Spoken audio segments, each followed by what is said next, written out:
and over, where everyone has purchased this miracle cure. Overnight, all diseases, even Tarkat, have disappeared. Now, magic this potent is expensive. And I am sure you're asking yourselves, can I afford it? But the true question you must ask is, can I afford to be without it? You lie, Shang Tsung.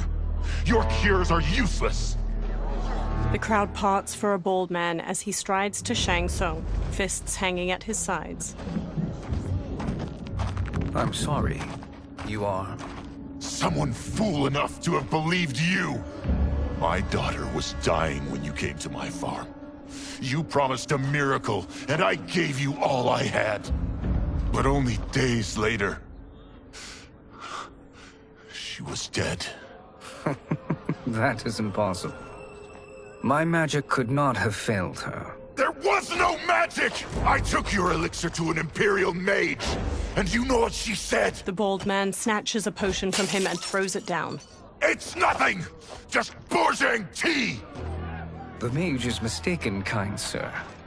My elixirs are of superior quality. Their efficacy is guaranteed. The bald man flings him to the ground. Shang Tsung raises his hands as the crowd closes in around him. Lightning flashes over Shang Tsung's caravan at night. Lamplight pours out from it.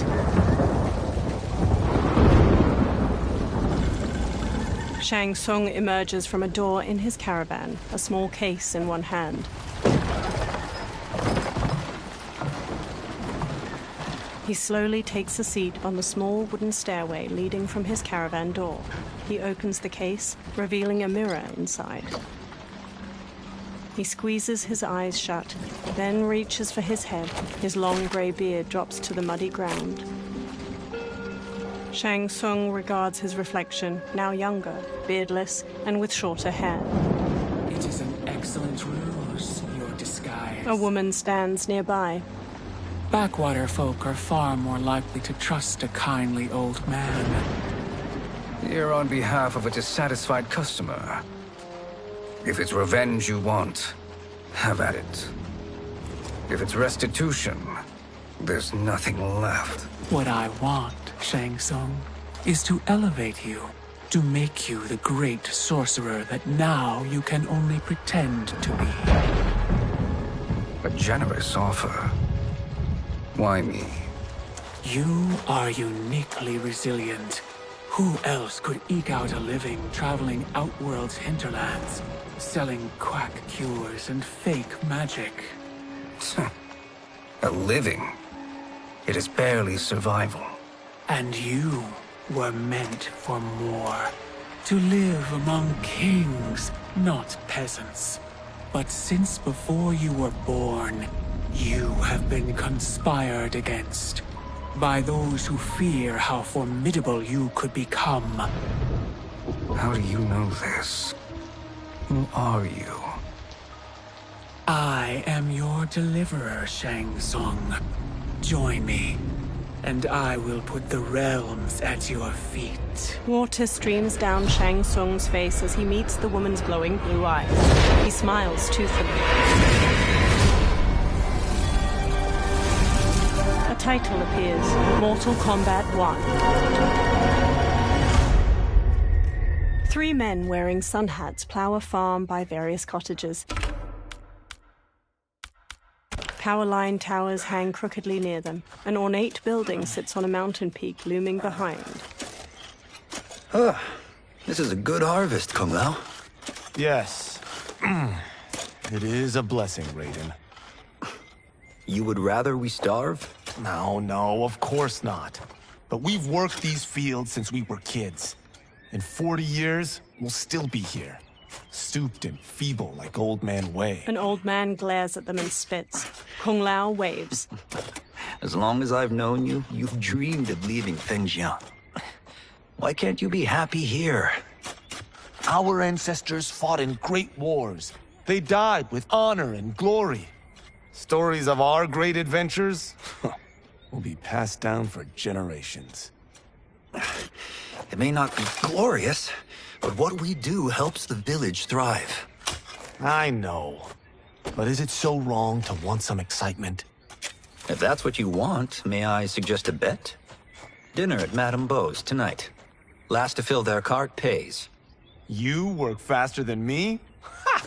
Since when? You're on, Raiden. Kung Lao and Raiden both smirk while they shake hands. The two men pass the day harvesting cabbages from their field and throwing them into separate carts. Kung Lao wipes sweat from his brow, then quickly pushes his cart with Raiden down a dirt road to the cottages. A woman uses a kettle to pour tea into a pair of small porcelain cups on a table in a crowded restaurant. She carries a platter with the cups and kettle away as Kung Lao and Raiden walk in. That is amazing. I'm starving. I wonder what Madame Beau is making tonight. An old woman approaches. For you two, whatever you want. Thank you, Madame Beau. You spoil us. Like the sons I never had. Madame Beau leads them to an outdoor dining area. They sit at one of the many tables. Have you two been practicing my lessons? As we can. The harvest leaves us little time for martial arts. Since your first words, Kung Lao, you've mouthed nothing but excuses. If you fail to prepare... Your preparations will fail you. Good. You haven't forgotten. But we'll see if I make you anything special tonight. I'm glad you're paying. Madame Beau might just pad the bill with her anger. I am paying? You finished work last. But I delivered my cart first. Delivered? Huh. The bet was filled. That's not what I remember. So that's how it is, eh? What do you say we settle this man to man? They walk off. Wait, you mean fight? Yes. Right here, right now. Madame Beau can watch, critique our form. A hooded man with glowing white eyes watches them pass by. Best 2 out of 3? Fair enough. We must be careful. Madame Beau will kick us out if we break something. Oh, this won't last long enough for that to happen. You will be down in no time. Fight!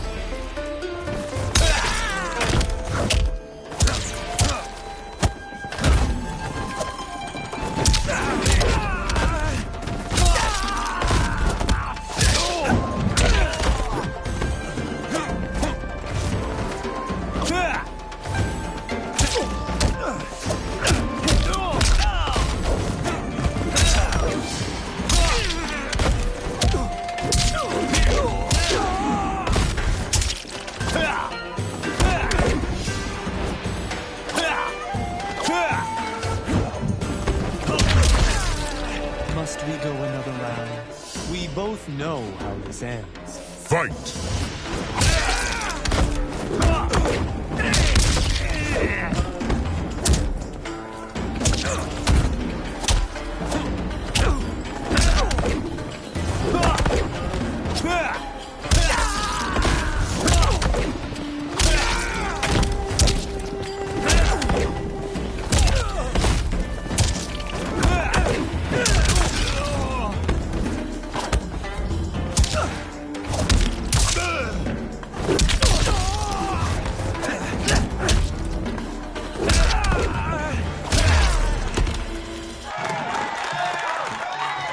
Kung Lao bows to the watching crowd while Raiden kneels.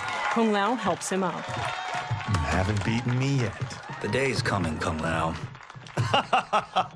Keep telling yourself that. A variety of plates and bowls with scraps of food in them sit on Kung Lao and Raiden's table.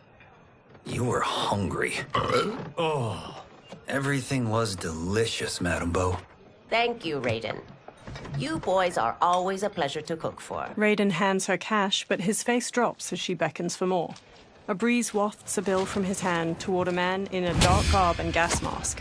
He closes his fist around the bill, then looks toward Kung Lao and Raiden. Madame Beau, the Lin Kuei await your answer. 5 people in dark clothes and cloth masks stand with him. He advances on Madame Beau. I have been busy, Smoke. She steps away. The Lin Kuei? Who are they? Don't know, but I don't like where this is going. What do we do? Stay ready. Madam Bo, it is a simple choice. Pay for our protection, or risk harm to this fine establishment. You'll get nothing from me. That, Madam Bo, is unfortunate. He turns to the Lin Kuei warriors and nods. They flip tables and chairs. Madame Bo punches Smoke's face. He blocks her next flurry of jabs, then flips her through a railing. She falls onto a table below, radiant. Madam Bo! Kung Lao and Raiden quickly get up from their table and fight their way through the Lin Kuei warriors. Smoke throws a smoke bomb, then jumps through the spreading cloud and kicks Kung Lao and Raiden to the floor. You two are brave, but against us, you are in over your head. We don't care who you are or who you are with. You will not menace Madam Bo. Fight!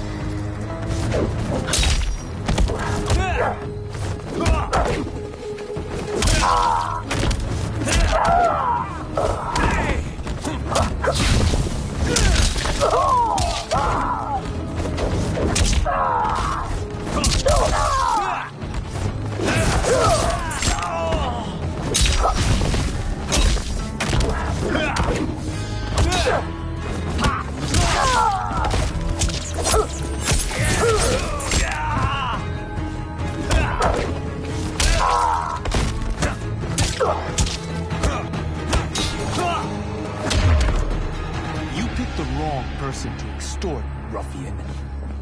Fight!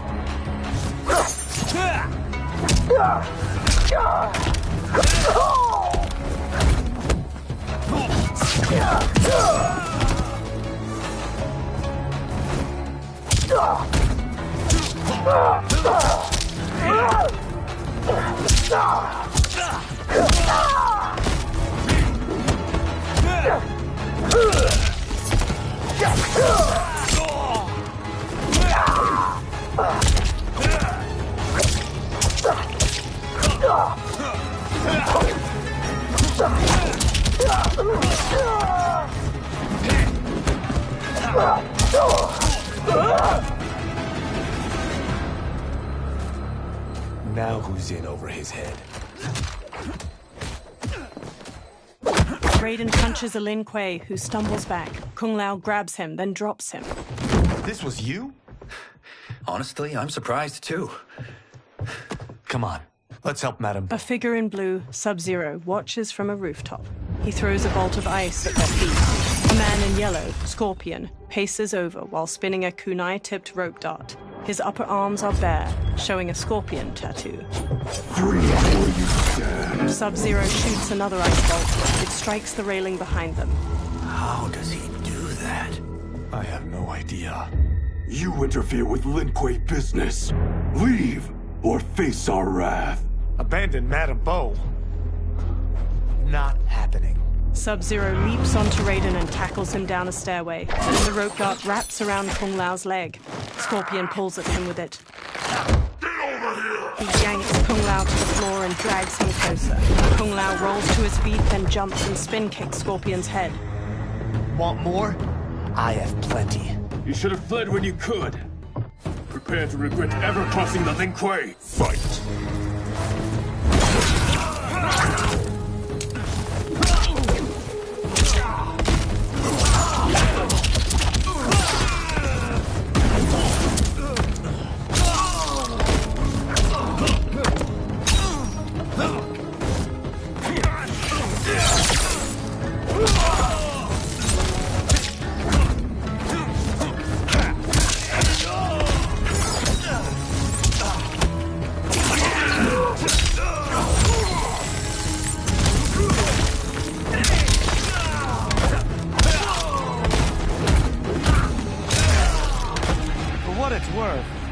I'm not regretting this yet.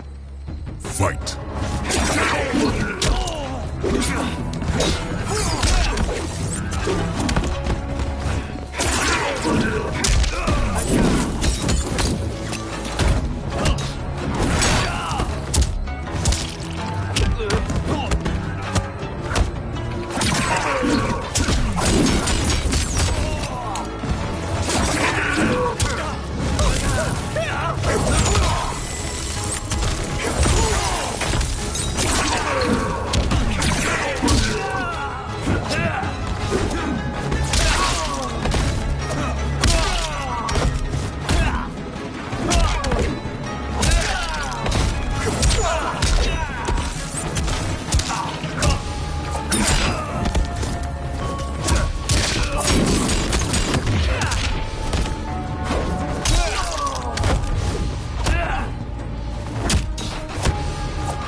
you who will regret crossing me. Kung Lao watches Sub-Zero kick Raiden into a pillar from the balcony. Raiden looks up, then climbs the pillar to the level above. Sub-Zero eyes him, then kicks 2 legs out from under a table, turning it into a ramp. He uses it to vault through the air and kick Raiden on the upper level. Raiden staggers into a bar counter where a man drinks. Raiden grabs a cleaver from a pig's head sitting on the bar and slings it at Sub-Zero. Sub-Zero weaves around the blade and Raiden slices off the cap of the man's liquor bottle. He pours it into a cup. Sub-Zero blasts ice at Raiden, freezing his hands to the bar. The man plucks a bit of the ice and drops it into his drink. Kung Lao throws his hat at Sub-Zero's head. It bounces off harmlessly. Smirking, Kung Lao shrugs. Incompetent. Kung Lao chucks a circular chakram decoration. It nicks Sub-Zero and plunges into a wall. Oh, that works. I have had enough of you. Then go, before I put you down like the rest of your Lin Kuei. You haven't a prayer against the Lin Kuei's Grand Master. Fight.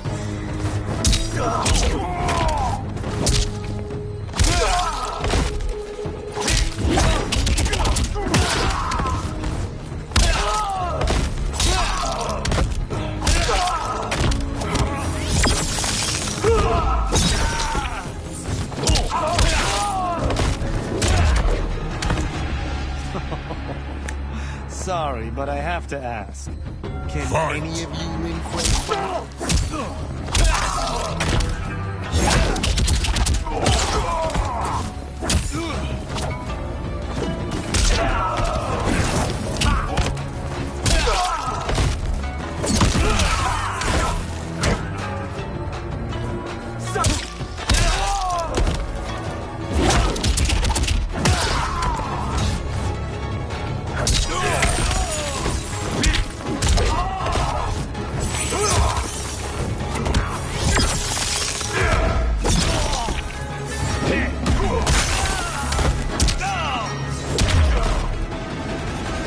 Are you sure you're a Grandmaster? Kung Lao picks up his hat, then eyes the chakram decoration stuck in the wall. He strokes the hat's brim. Interesting. Kung Lao! Over here! Raiden checks Madame Beau's pulse as she lies inert, eyes shut. Kung Lao hurries over to them. Madame Beau. She's out cold. Oh no, is she? Dead? Not yet. She gets to her feet, lips a cigarette, then ignites it with a lighter. Madame Beau, how are you? Kung Lao. The hooded man with the glowing white eyes approaches them. Madame Beau takes a drag from her cigarette while the man meets her eye. So, Madame Beau, are they ready? A bit thick in the head, perhaps. But they are ready. His eyes are glowing. I am Lord Liu Kang, God of Fire and Protector of Earthrealm. God? Earthrealm? Madame Beau has been preparing you for this moment since you were boys. Today, you have proven worthy of joining my champions. This fight was a test. Of your ability and character, yes. Liu Kang looks to the upper level. Li Han, Kuai Liang. Smoke, Scorpion, Sub-Zero, and the other numerous Lin Kuei warriors get to their feet. Kung Lao crosses his arms and crinkles his nose as Sub-Zero and Scorpion step to him and Raiden. The others stand along the balcony. Sub-Zero and Scorpion stand on either side of Liu Kang. So these two aren't thugs? The Lin Kuei is a centuries-old clan dedicated to Earthrealm's defense. You keep saying Earthrealm. Don't you mean Earth? You boys have so much to learn. Earth is only a part of Earthrealm. Earthrealm itself is one of many realms. Together, they comprise the whole of the universe. The realms can be fierce, bitter rivals. That's why we need champions to defend ours. The time draws near for the grand martial arts tournament between Earthrealm and the realm of Outworld. Held once each century, it allows each realm to demonstrate its strength. While our realms are at peace, there are Outworlders who would prefer us to be at war. Our victory in the tournament will temper their zeal. I've taught you everything I can. You must finish your training with Lord Liu Kang. More training? These two couldn't defeat us.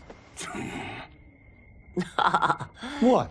They were pulling their punches. Had we not held back, you would not have survived. Come. The monks at the Wuxi Academy await to continue your tutelage. I am ready, Lord Liu Kang. And you, Raiden? Li Fengjian? I'm needed here. Earthrealm needs you, Raiden. You'll best serve the village by being one of its champions. I understand. Excellent. I will join you soon. First, there are other champions I must gather. Sunlight soaks through a jungle canopy. A man in a leather jacket and wide-brim hat hacks through the foliage with a machete. Another younger man with a backpack and rifle trails behind him. The men pause. We're off the map. We should go back, recheck the route. It's this way. The man with the hat slices through the jungle as he strides forward. The pair slow to a stop and look out at a massive human skull carved into the front of a stone edifice, a large doorway at its mouth. The temple. The pair move along a ruined stone pathway leading to the temple entrance. They stop near a seated woman. Flies buzz around her. The man with the hat shines a flashlight in the woman's face, revealing her to be a corpse with various darts sticking from her. Rot partially covers her face and her glassy eyes gaze blankly out. A swarm of beetles scurry out of her mouth. God damn it, Alessia. He cringes as the younger man's face draws tight. They examine numerous holes on the temple doorway. The darts came from here. The man leaves through a journal filled with notes and drawings of venomous animals. Can you open it? Without killing us? Let's hope so. The temple doors open. Light streams past the two men and into the dusty entryway of the temple. Both turn on their flashlights and step inside. They walk through a broad hall.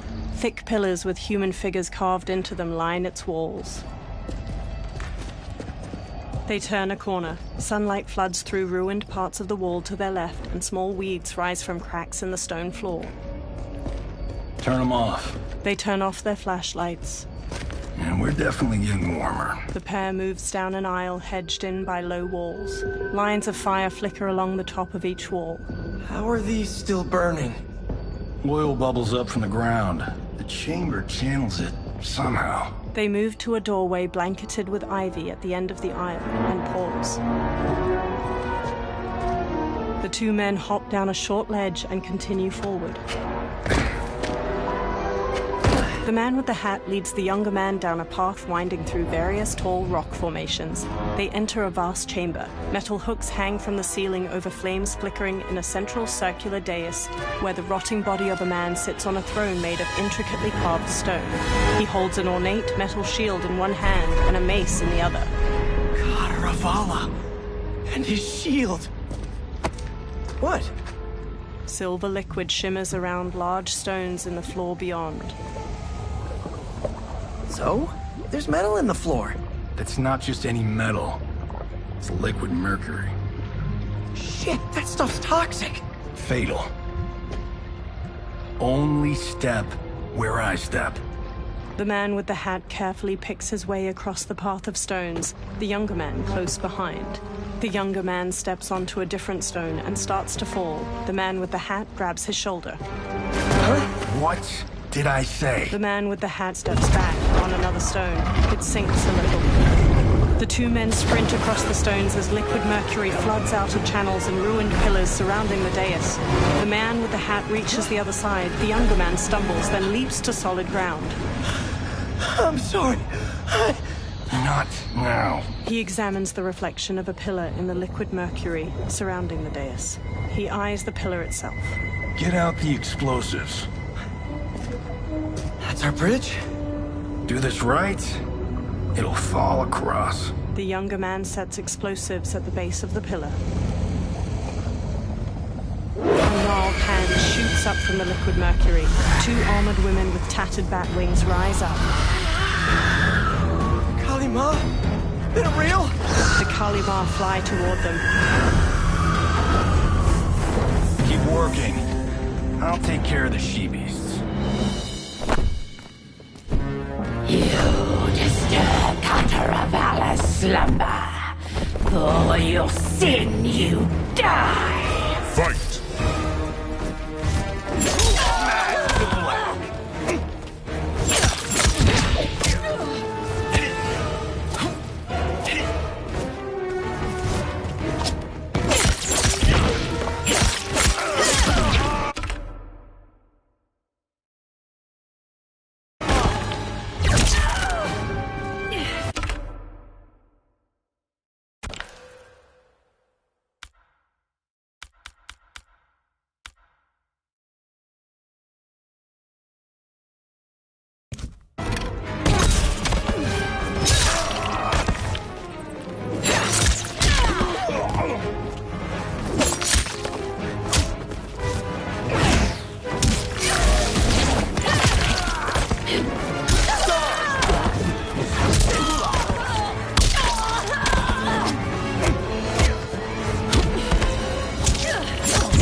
Got no time to die, crazy lady.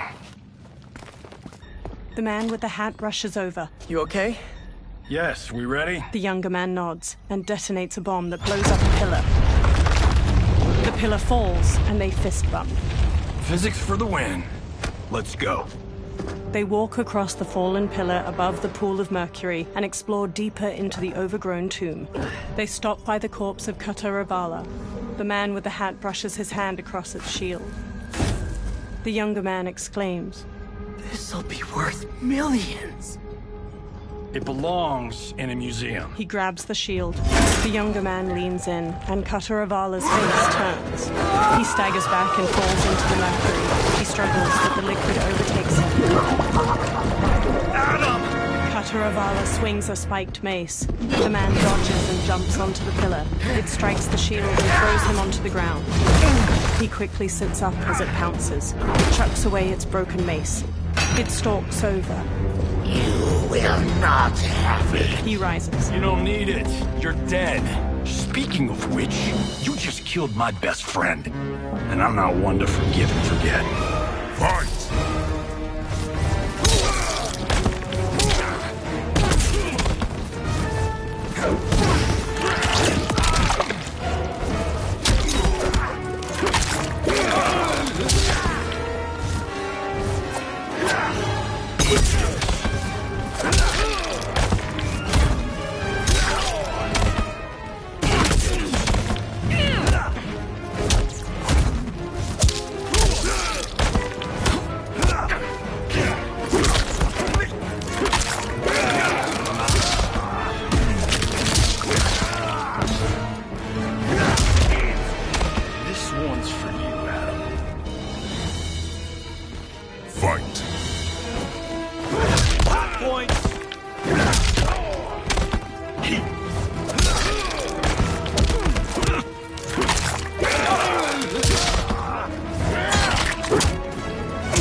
Now where's that shield? He sprints past Kataravala.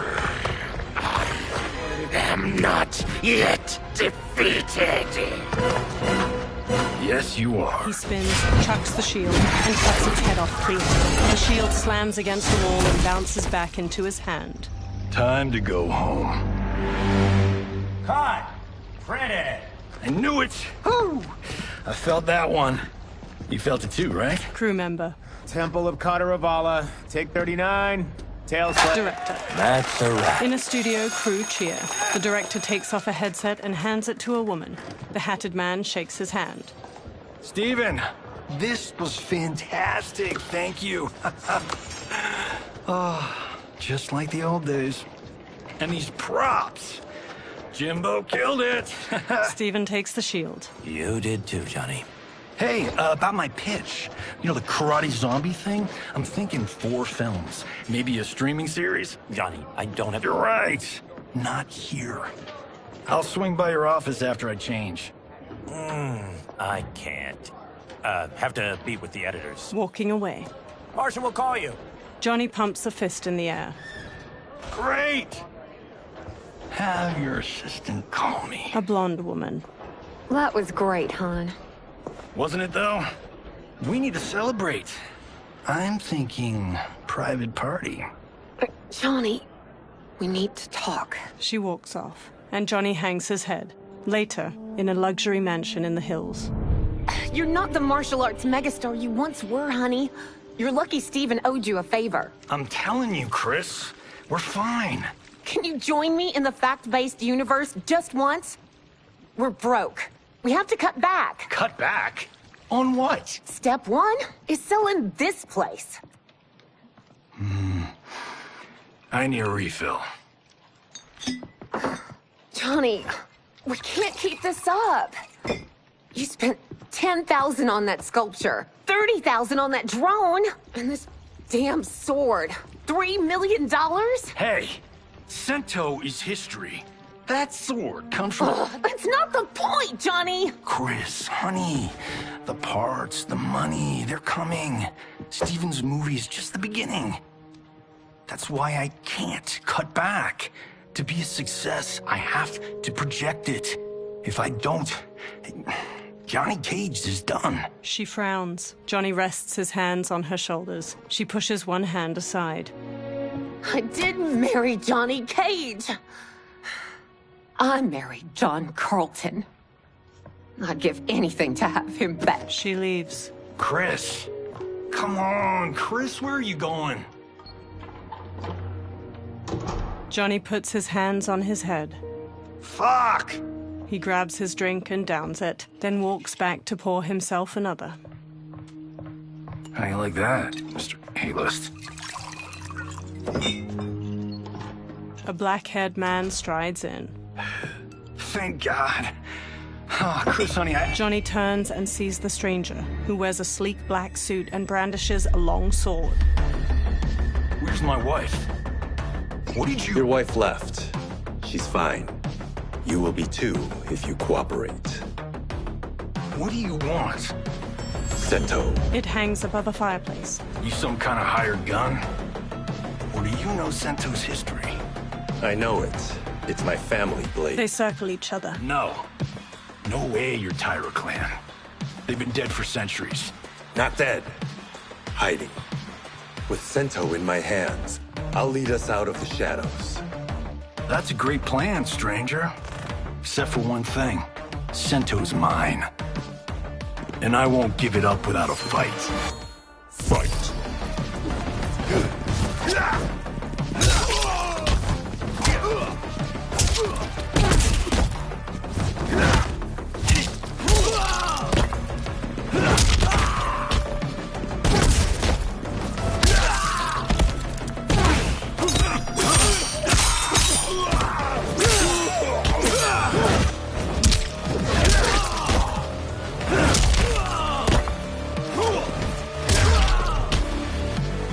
Robbing the wrong house. I am the ultimate home security system.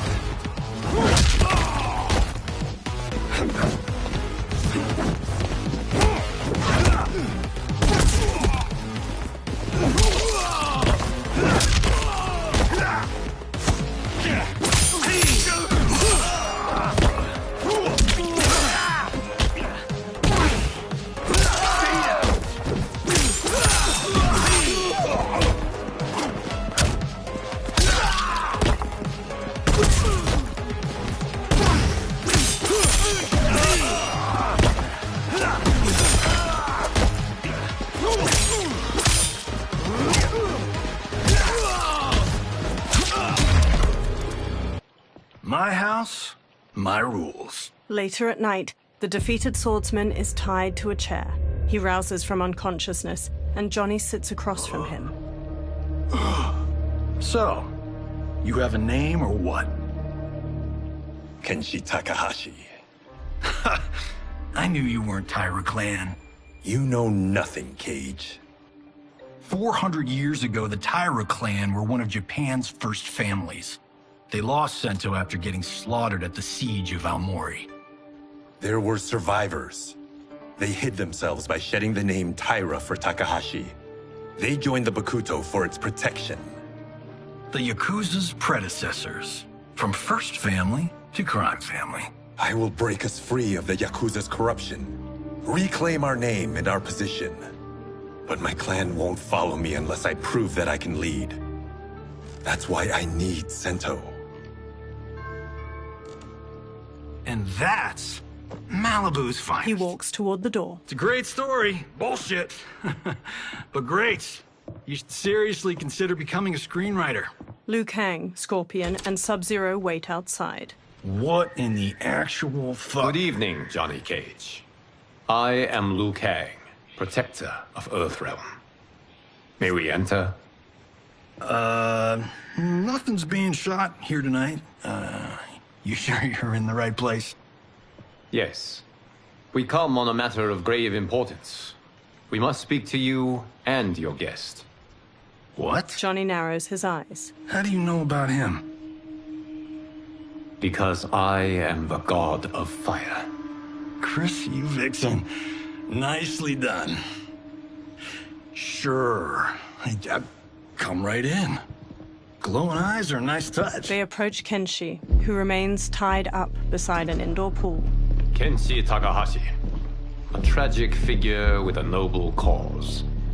Your actions this evening do you no credit. Who are these people? You tell me. They're your scene partners.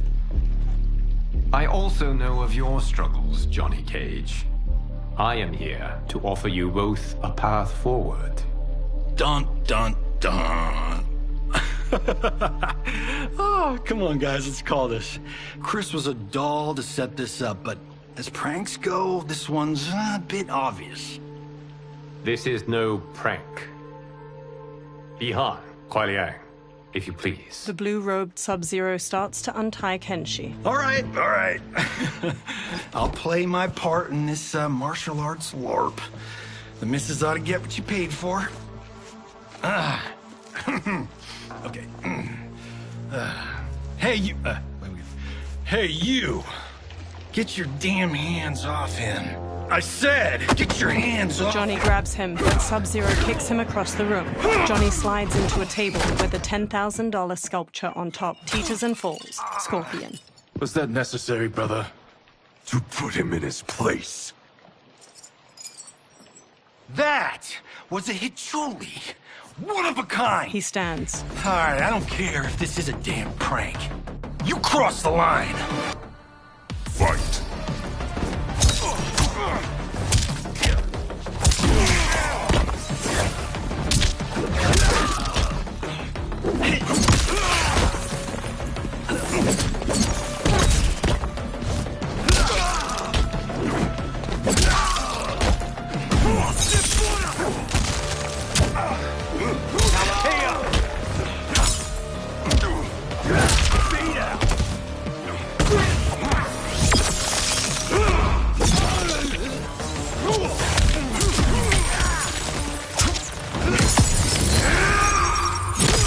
The attacker hits the victim's face with a hook, then twists their arm to break their shoulder. Sub-Zero slides on ice shards which stab up through his victim's abdomen and skull.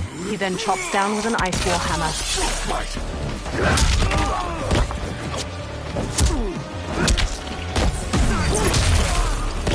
You guys need a better fight choreographer. Fight.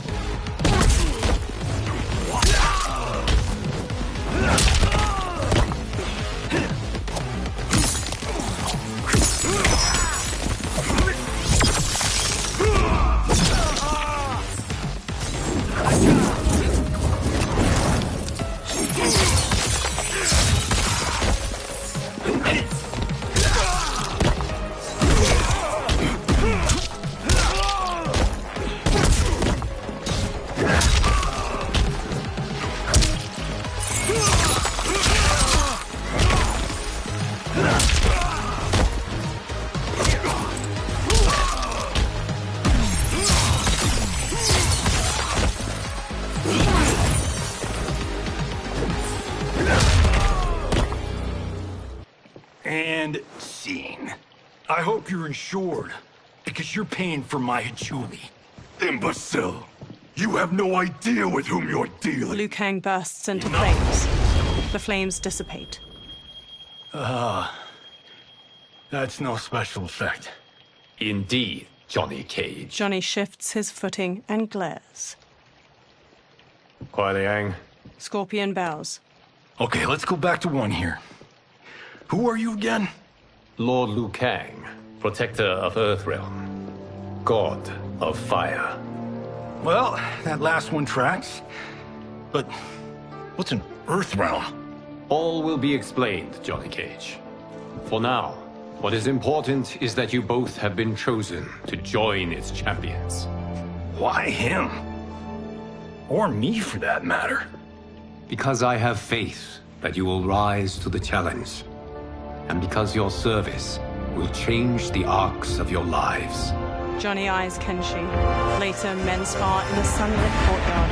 Mountains surround them, and lion statues border the entrance to the courtyard. Red pagodas are situated nearby, and cherry blossoms are in full bloom. Several monks wear brown and orange uniforms. Later, they strike wooden dummies that have small poles sticking out. Others spear their hands into steaming hot sand in rock bowls. Later, a monk with a braid swings at Raiden. Raiden blocks and punches his chest. Another attacks, and Raiden counters with a flying kick. Raiden strikes and front kicks a third challenger. Hunching over, Raiden shuffles in an offensive stance. He straightens and brings his hands together, fist to flat palm, and the nearby monks do the same. Kung Lao saunters up with a razor-rimmed hat. That is not a good idea. It is genius, Raiden. The next time we see Sub-Zero, I will have to thank him for inspiring it. Ow! See? It won't be effective. Kung Lao throws the hat like a flying disc. It slices a target and flies back. He catches it by twirling a finger inside it. Maybe it's too effective. Johnny walks up. We just need to get on with it. I've been cooped up here for months.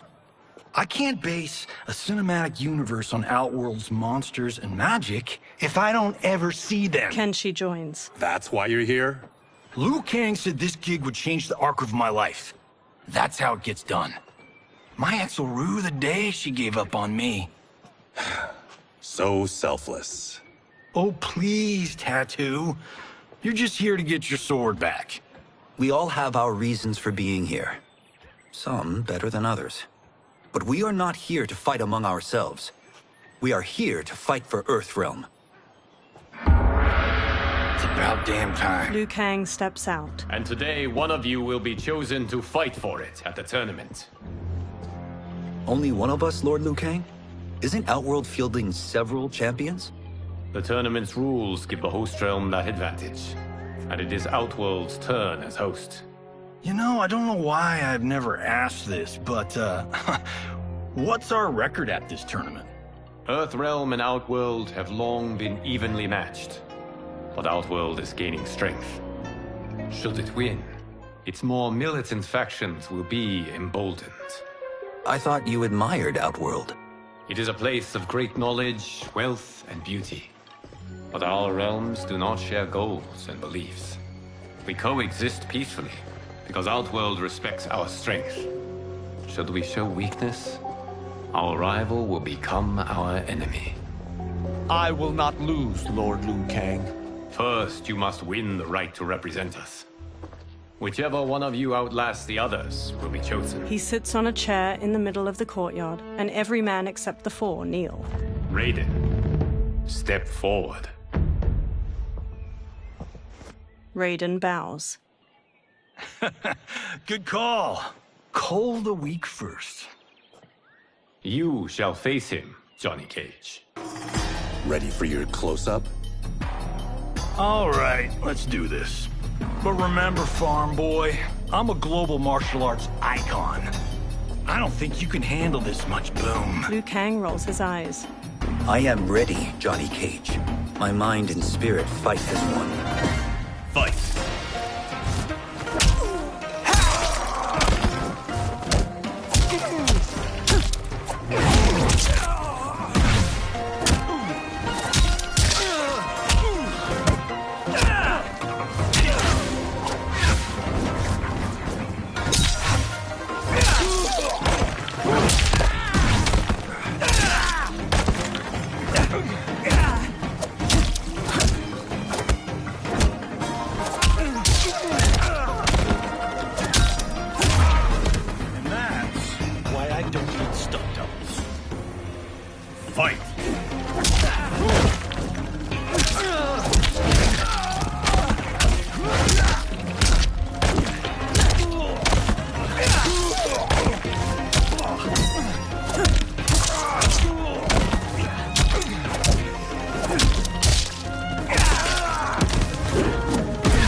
This fight was an honor. Raiden helps Johnny up by the hand. You're welcome.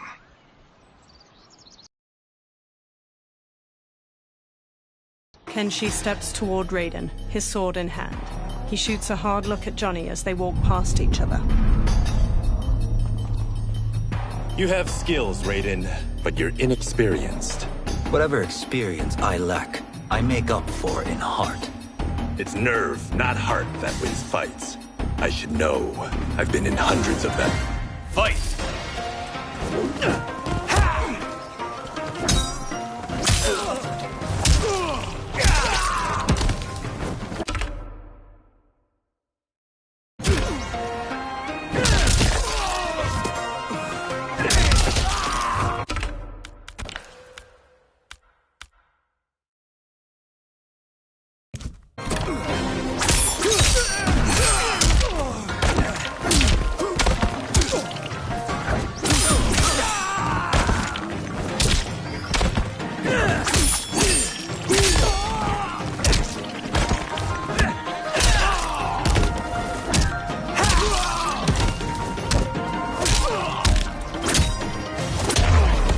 I shouldn't have taken you lightly. I won't do it again. Fight!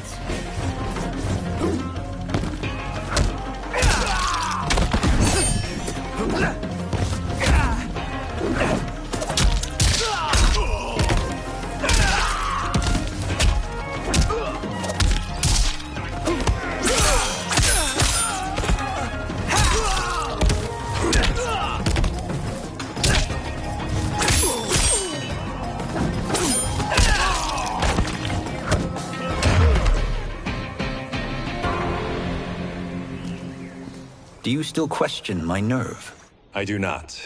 Yours was a well-earned victory. Kenshi and Raiden bow to each other. You may rest, Raiden. This evening, you will face your final opponent. Kung Lao smiles at Raiden. That night, Liu Kang sits on a chair among the other monks. Kung Lao wins. Make it interesting. Bet me Sento. Not on your life. Liu Kang stands. Raiden, Kung Lao, the winner of this match will represent Earthrealm against Outworld. It is a grave duty, not to be undertaken lightly. You may step back now and suffer no dishonor. I choose to fight, Lord Liu Kang. As do I. Then may the best person win. Liu Kang bows to each of them in turn, then returns to his chair. Kung Lao grins at Raiden. Concede, Raiden. You have never beaten me. That won't change today. No. If the monks have taught us one thing, it's that the only constant in the universe is change. Fight!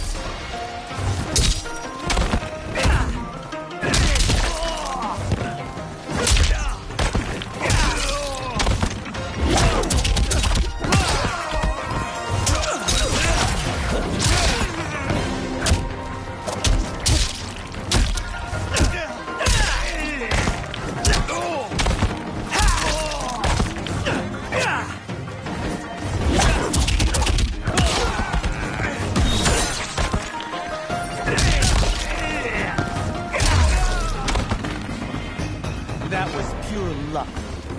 Like lightning. Fight! You won't strike twice.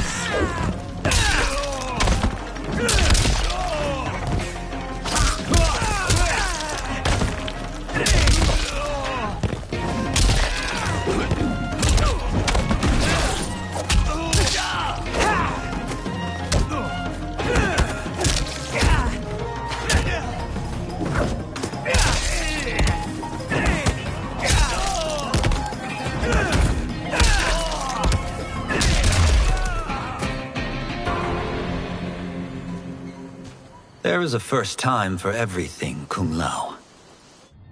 Raiden helps Kung Lao up. Although you have all trained well, Raiden has excelled. This outcome does not surprise me. Kung Lao hangs his head.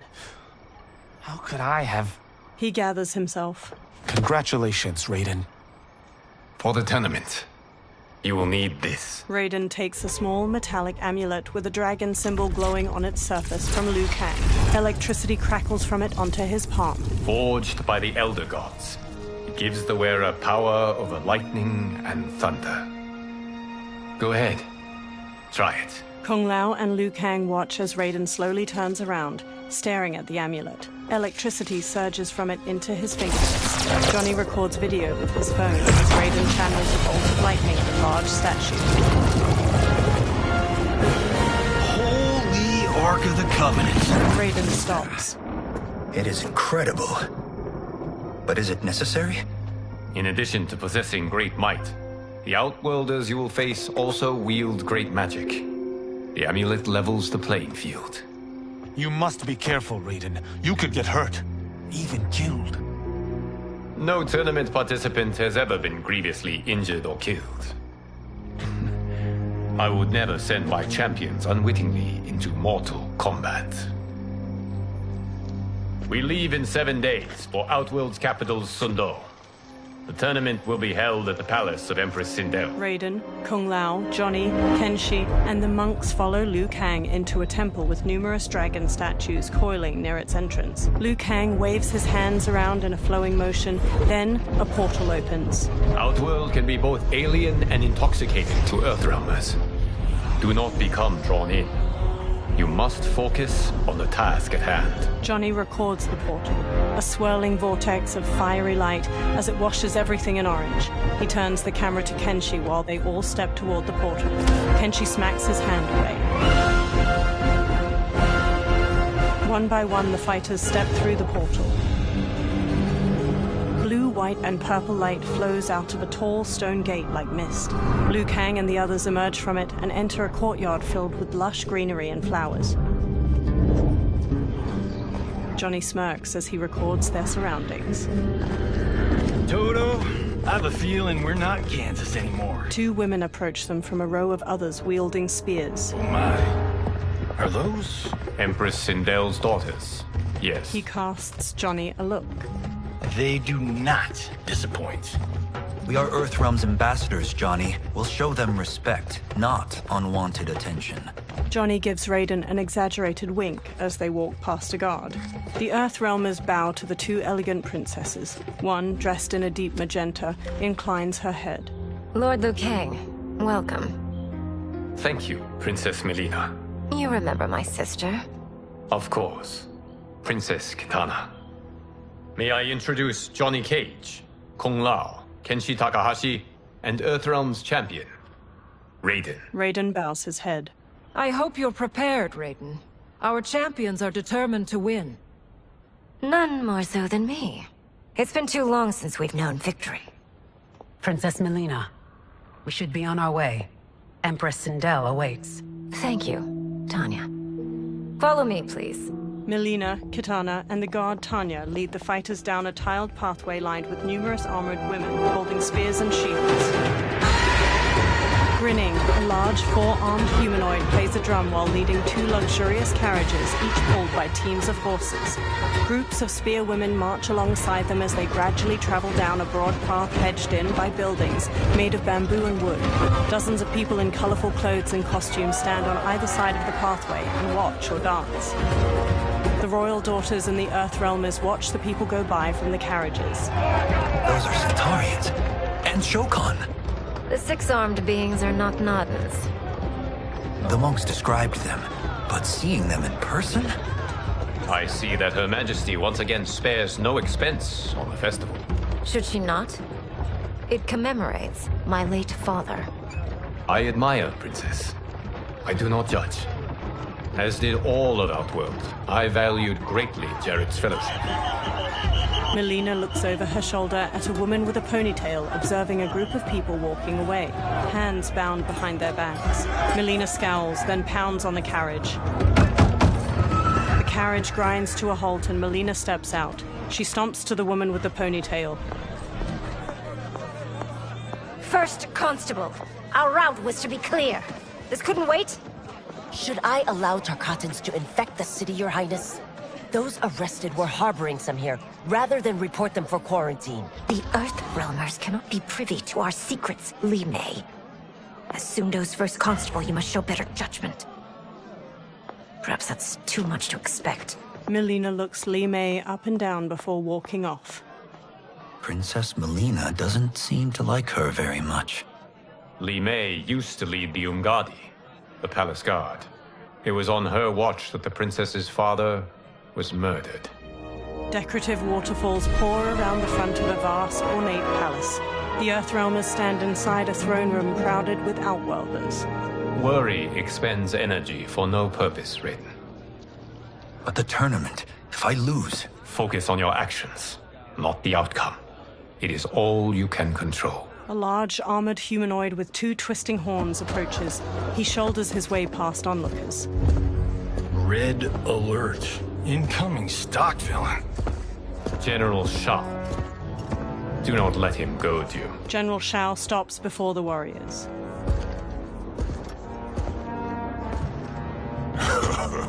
Is it me? Or is Earthrealm's champion scrawnier than usual? Would you care to test his strength?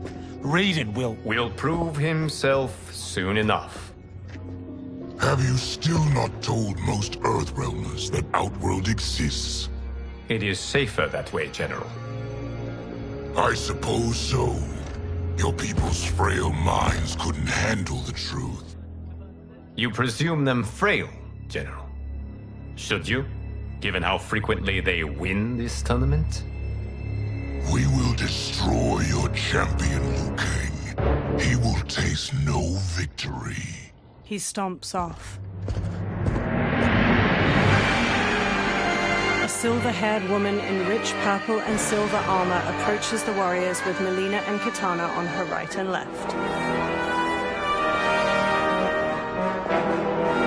Sunlight falls onto the three women in patches, glimmering on the silver bands and accents of their armor. Melina's a deep pink and Kitana's a vivid blue.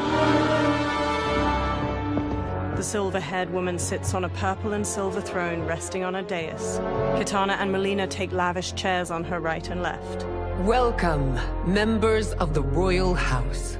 Welcome, our esteemed Earthrealm guests. We gather once again to honor my late husband's legacy, to continue the tournament that he founded with Lord Liu Kang, in hopes that it would foster peace among realms. May Jared's soul watch over us with pride from its resting place in the living forest. She smiles tightly. Lord Liu Kang.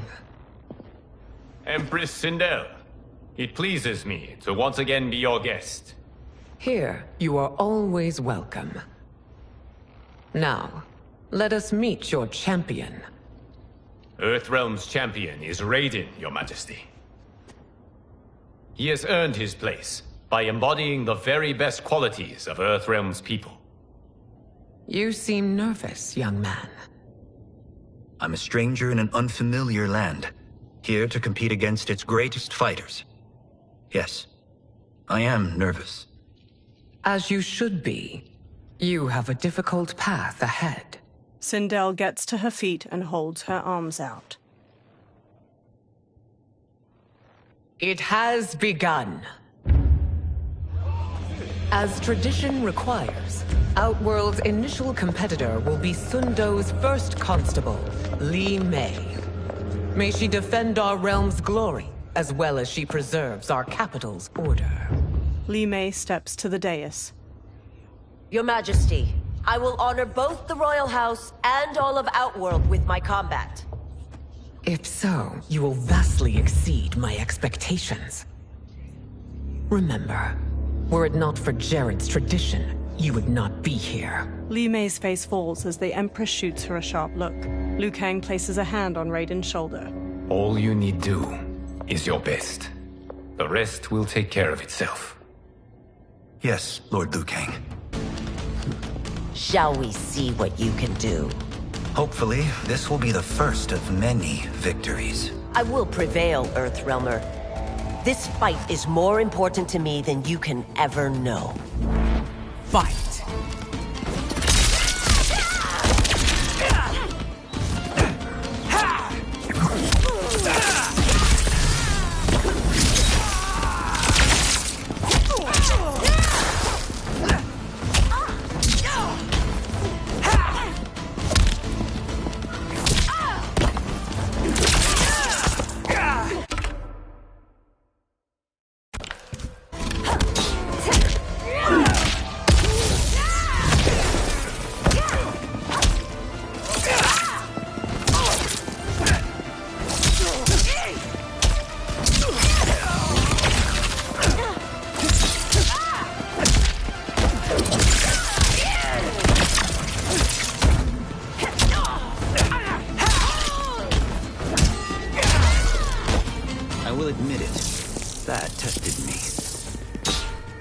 Fight!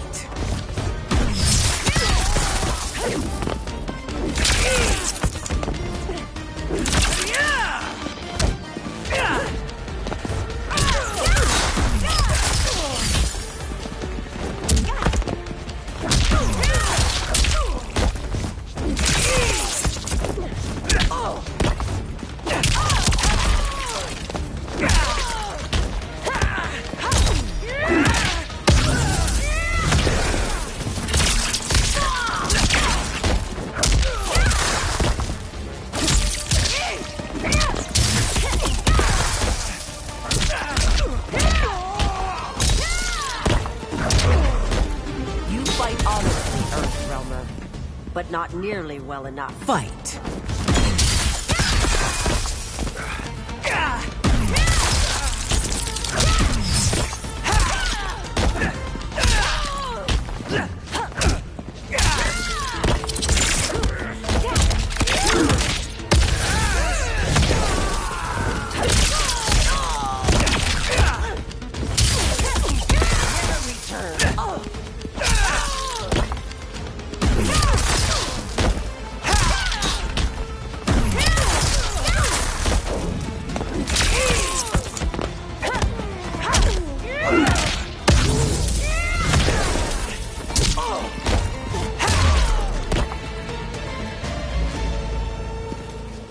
Thank you for the match, First Constable. Li Mei rigidly bows to Raiden. He bows back. Li Mei turns and leaves the throne room. The spectators huddle together as they watch her go. Raiden stands before Sindel's dais. My compliments, Raiden, on a well-fought match. We'll see how you fare in the next. General Shao, whom have you chosen as our next competitor? Your Majesty, I have chosen Reiko, my second in command. As a boy, Reiko was orphaned during the Kafala War. Though captured, his spirit remained unbroken. He scratched, clawed, and survived. After the war, I took him in, molded him into the perfect soldier. Few others are as well versed in the ways of war. Reiko stands near Raiden and performs a combination of elbow strikes, knees, and punches before jumping and spin kicking. He glowers at Raiden. In whose army have you served? In what wars have you fought? I have done neither. Then you are woefully unprepared, Earthrealmer. This will be your last battlefield. Fight!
Faced war, but I am a warrior. Fight.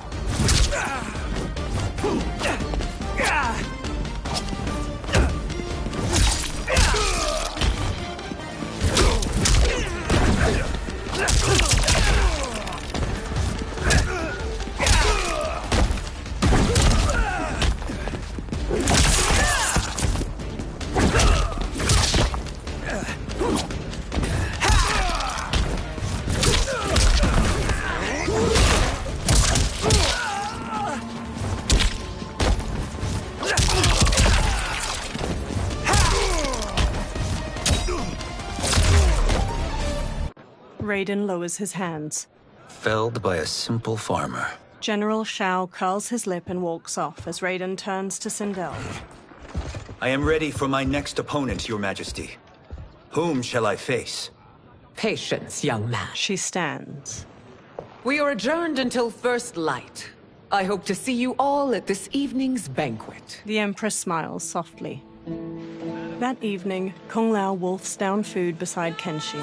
They sit at one of 3 large banquet tables in a broad courtyard. Sindel sits at the head table. Strange plants glow with soft purples and blues behind her. General Shao and Reiko gape at Kung Lao as he rapidly eats and drinks wine. Johnny sips wine near Kitana. I'm sorry, you're 10,000 years old?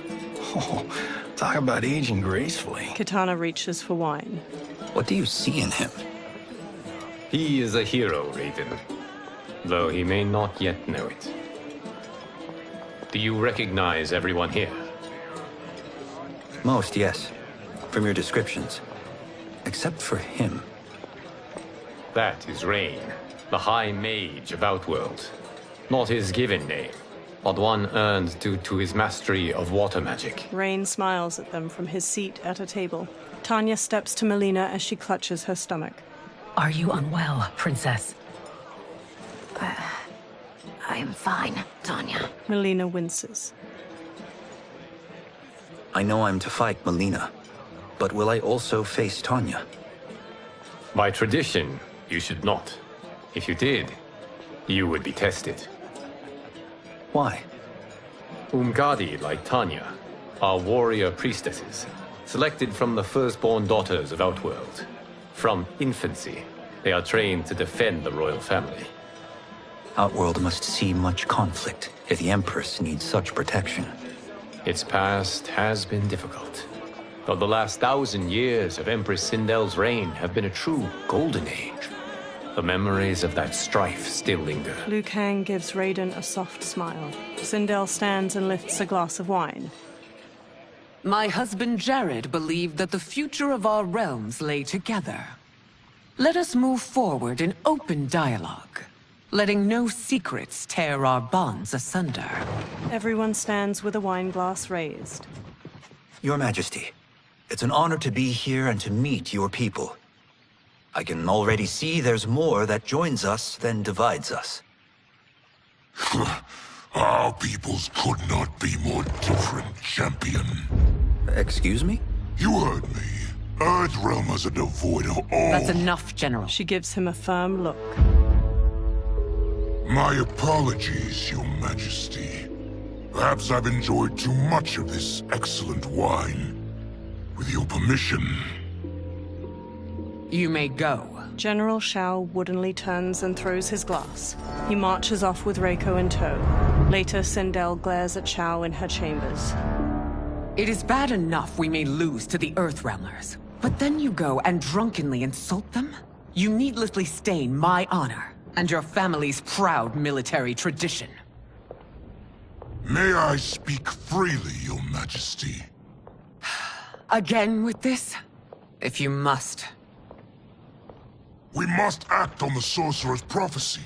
He warns that Liu Kang will conquer Outworld. And his predictions are usually impeccable. But I've no proof of Liu Kang's ill intent. His interventions have kept Outworld at peace for centuries. He herds us into compromises, shackles our independence. If we could meet our enemies in battle, we'll take... You would consign us to endless war! Better that than be Liu Kang's lapdog. Sindel's eyes harden. If I see evidence of the prophecy's accuracy, we will act. But only then, and only at my command. Did not your illustrious father teach you that war is the last resort, not the first? He did, Your Majesty. Do not forget that, General. She glares at him, face to face. Come. Mileena and Kitana open the chamber's doorway and enter as General Shao leaves. You asked to see us? I saw what happened this evening. There was nothing. Something I ate. Was it? I can't chance it, can I? If you fight tomorrow, the symptoms of your disease could manifest. Kitana will take your place. What? There are already whispers she should replace me as your heir. This will make them screams! Your illness is your fault.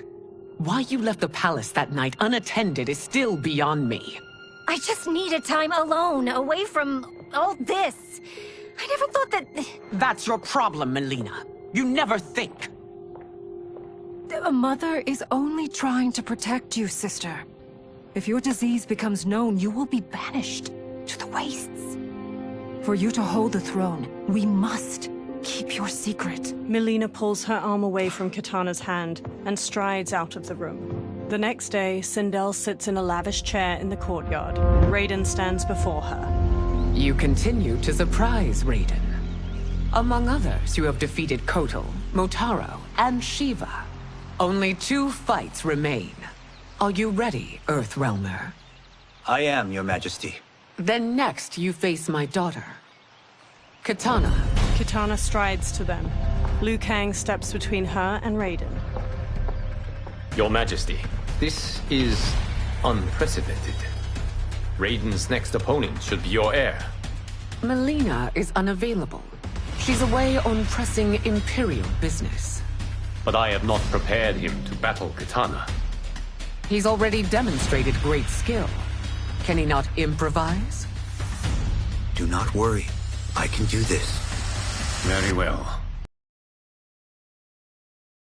Mr. Earthrealmer.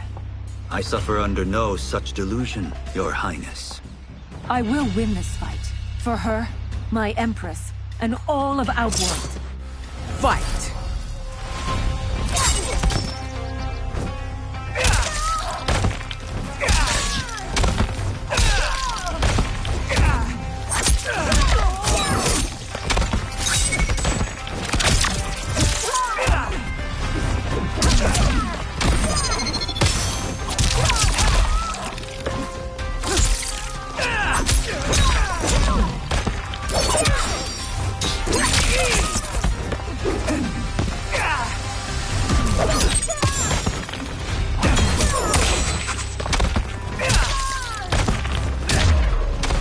This isn't done yet. Face me. Fight!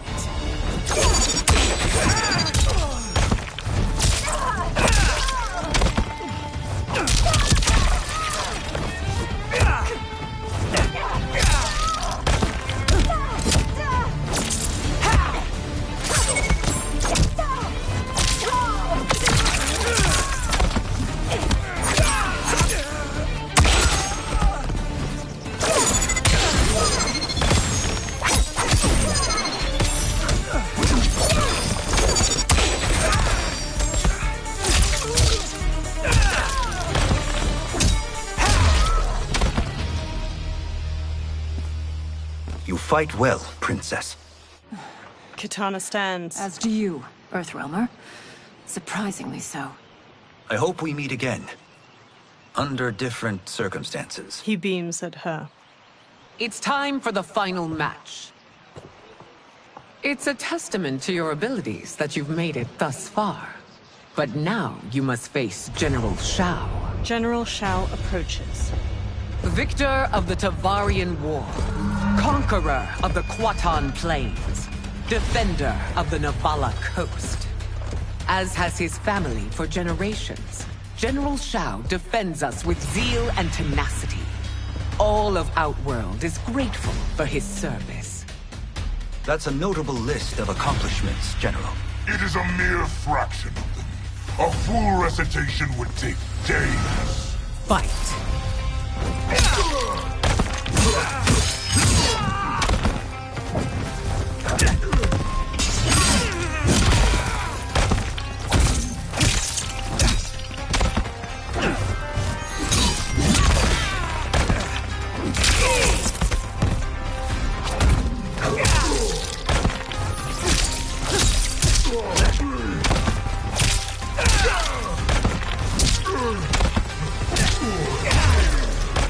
Liu Kang's trained you well, but not well enough to win. Fight!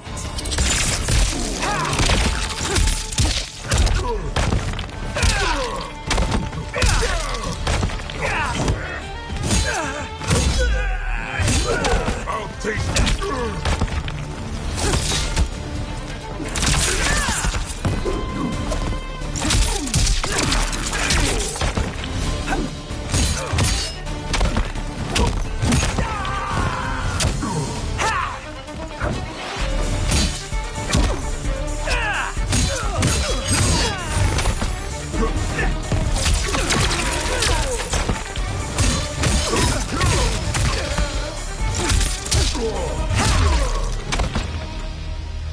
It's over. I have done it.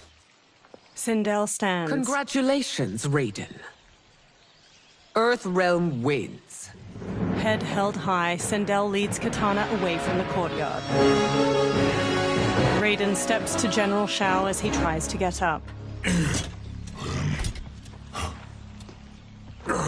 Raiden holds a hand out to Shao. May I assist you? Stay away, Earthrealmer. Raiden's face tightens. Well done. You have exceeded my greatest expectations. Thank you, Lord Liu Kang. Because of you, the Outworlders who would disturb the peace will once again be held at bay. Smiling, Liu Kang places a hand on Raiden's shoulder. Come. Let us bid our hosts farewell and return to Earthrealm. Kung Lao, Johnny, and Kenshi bow to Raiden.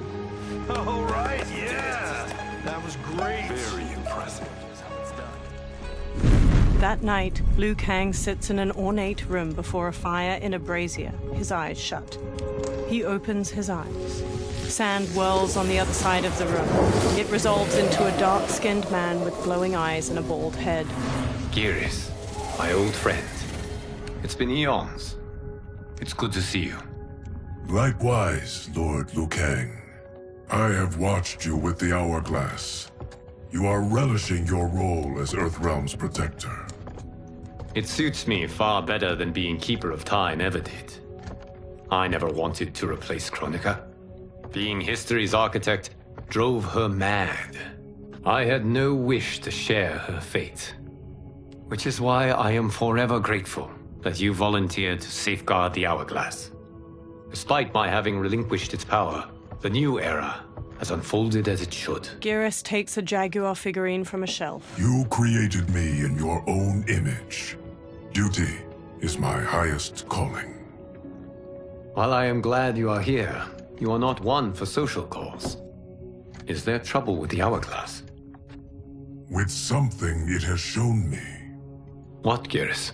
When you restarted history, you altered the destinies of certain malefactors to neutralize them. At least one of them is defying that destiny. Shang Tsung. Go on. He has escaped his meaningless life and is on his way to becoming a powerful sorcerer. He has already infiltrated Sindel's court. I saw no sign of him during the tournament. But if that snake is in Sindel's ear... Your vision of peace may already be compromised. I appreciate this warning, Geras.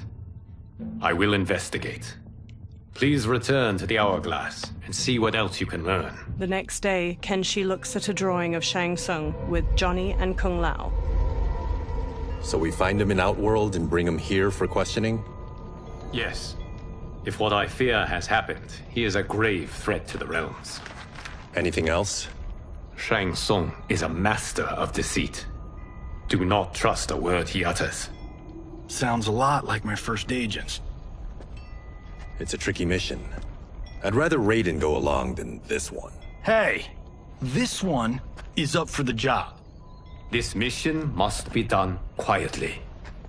I am breaking my word with Empress Sindel by sending you into Outworld without her knowledge. Due to the tournament, Raiden is now a familiar face there. Sending him will only increase your risk of being discovered. He raises a metal device. This talisman is attuned to Shang Tsung's chi. Follow it to him. And be careful. May the Elder Gods protect you. Kenshi takes the talisman, then trades a look with Johnny. The three men walk through a vast desert at night, flashlights shining through the dark. Are we there yet? Again? How old are you? 5? What can I say? These boots weren't made for walking. If that is the most pain you feel today, consider yourself lucky. Oh, I'm already lucky. I've got Sento strapped to my back. I will reclaim it, Cage. Got 3 million? It's yours. You know I don't have it. I bet your Yakuza pals could come up with it. Oh, that's right. You blew them off. If there's one lesson Hollywood's taught me, it's never burn bridges. You never know who can help. The Yakuza are leeches, bleeding out those too weak to resist. I grew up in that life, and I never understood it. Why my gain required others' pain. I got out. I need my clan out too. We can't be part of their crimes any longer. Scowling, Kenshi looks down at the talisman in his palm as it glows red. He turns around and walks off. Kung Lao shines his flashlight in Johnny's face before following Kenshi away. Johnny walks after the other two. Kenshi holds the talisman out while standing on the edge of a cliff. They survey a village made of buildings carved from large rock formations. A mass of soldiers with spears battle a horde of humanoid creatures with long fangs jutting from their mouths.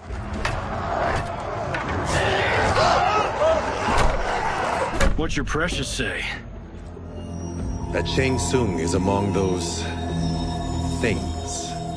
Oh, my fans are gonna go nuts cosplaying them a Cage Gon. Johnny records the battle with his phone. 2 soldiers shove one of the creatures through an alleyway in the Stone City, his arms tied behind his back with rope. The creature thrashes in their grasp. Firelight shines on his multitude of large fangs and bald head. Shang Tsung approaches. Hold him still. If he squirms, I cannot extract marrow. He raises a large syringe. That's Shang Tsung. Let's jump him after he's done. Oh, in Fists of Iron, we did this thing where, like, we're not basing strategy on your movies, Cage. Let me go! You can't do this! A soldier forces the bald creature to his knees. The wound will heal in time. It is a small price to pay for progress. He plunges the syringe into the back of the creature's neck. The creature breaks his restraints, then stabs each of the guards with a bone spike extending from his arms before turning to Shang Tsung. The horde of creatures overwhelm the soldiers outside the village. Shang Tsung blocks a combination of punches and kicks the bald creature throws. The creature spin kicks Shang Tsung's head. On second thought, this scene's playing fine without us. Yeah, I say we let him finish it. We have to save Shang Tsung. Liu Kang needs him alive.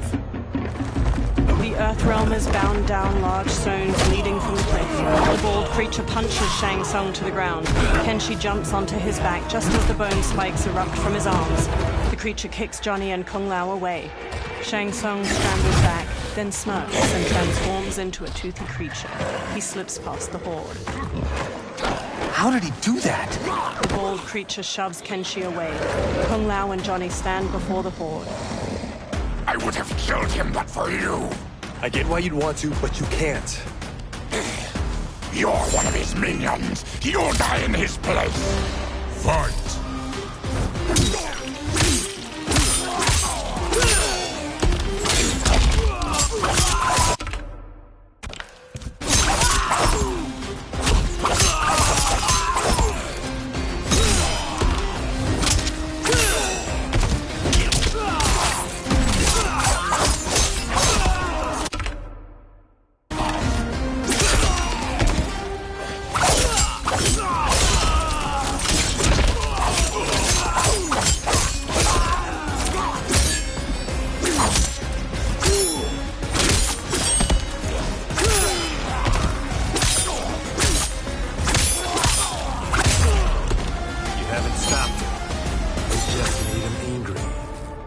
Fight!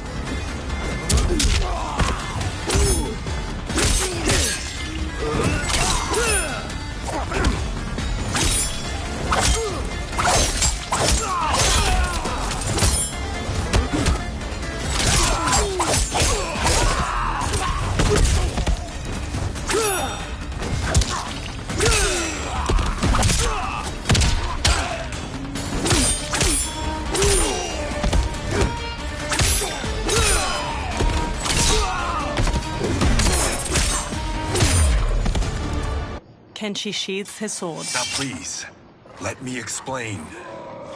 The horde surrounds them. You got us into this, how about getting us out? I know what this looks like, but we don't work for Shang Tsung. If not, why save him? Because Liu Kang, Earthrealm's protector, wants to question him. He thinks Shang Tsung may be a threat to both our realms. He holds out his hand. I'm Kenshi Takahashi. Our kind do not shake hands. I'm sorry. I didn't mean to offend. Don't you know what we are? No, we don't. We are victims of Tarkat. The disease is not easily gotten, but you can't risk more close exposure. Johnny nervously wipes his hands. It disfigures, then debilitates. In time, it will turn us all into bloodthirsty monsters. Death is our only release. So you weren't always like this? I was once a rich merchant, but when I became ill, I was banished. Now I run this colony. I am Baraka. What does Shang Tsung want with your bone marrow, Baraka? I don't know. But he comes here each month to harvest it. Release us, and we'll capture Shang Tsung. And we'll find out why he's been coming here.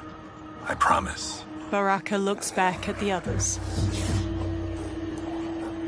Let them go. Thank you. We won't let you down. Kenshi looks down at the talisman. Damn. This was guiding us to Shang Tsung. Now we can't find him. His laboratory is near. I'll take you. Morning light shines. Baraka leads the trio toward a wood and stone tower rising over a river. 2 water wheels spin nearby. Any idea what to expect? No. I've never been inside. Stay here. We'll check it out. Kenshi, Kung Lao, and Johnny step to a long bridge stretching from the bank to the tower. The 3 men sneak through the tower to a laboratory. The addition of crushed chitin larva proved an inspired choice. In testing, outcomes improved significantly. I have modified the formula since the last time it was administered. Kenshi motions for silence as the others trail him up a staircase. This new serum is exactly what we need. Its effects will be immediate and long-lasting. How can you be sure? Because it is brewed from freshly extracted Tarkatan marrow. It couldn't be more potent. He raises the syringe, full of liquid. Melina lies on a medical table by him, eyes shut. Rain and Tanya stand nearby. He is infecting Melina with Tarkat. Shang Tsung taps the syringe. And he's got 2 of Sindel's top dogs in on it. No wonder Liu Kang is worried about this guy. We need to stop him. Save a distressed damsel? Sure thing. Johnny smirks, then runs into the laboratory with Kung Lao and Kenshi. They square off against Tanya, Rain, and Shang Tsung. Get away from her! You bitch. Excuse me? You know, the movie. Tiny girl, ginormous alien? Ripley! No? Seriously? Earthrealmers. How did they find it? They've already seen too much. Tanya charges with a 3-section staff. Johnny blocks her attack, then Kung Lao kicks her back. Kenshi spin kicks the syringe from Shang Tsung's hand. I need time. Buy it for me. Liu Kang sent you, didn't he? Sent you to learn our secrets. He sent us here for Shang Tsung, but it looks like he's just part of the problem. Fight!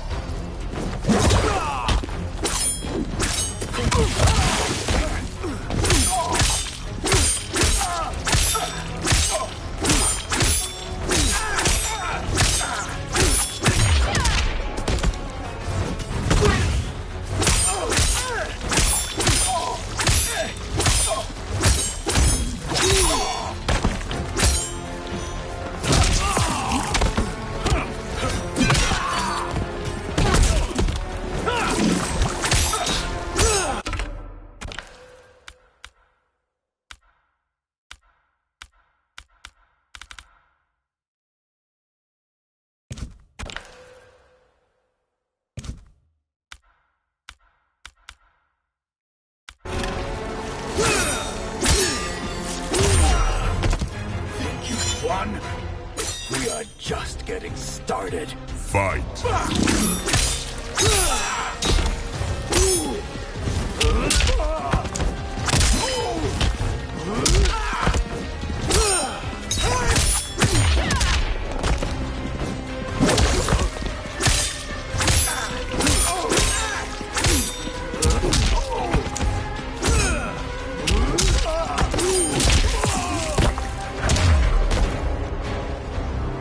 The High Mage is brought low.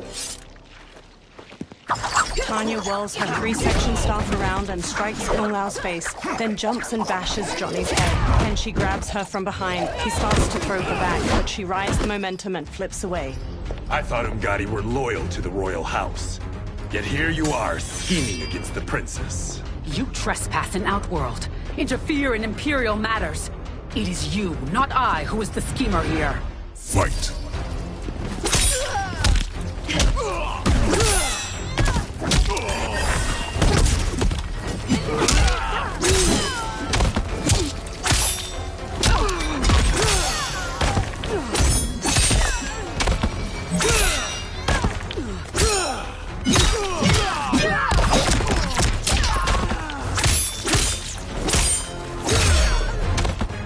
plot ends here, Gotti. Fight!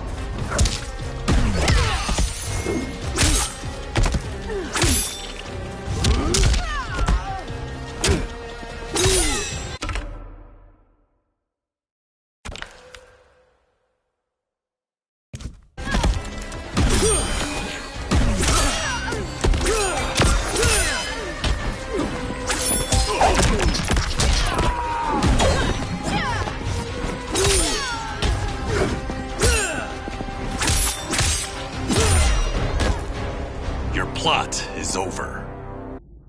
Kenshi strides to Shang Tsung. Step away from the table.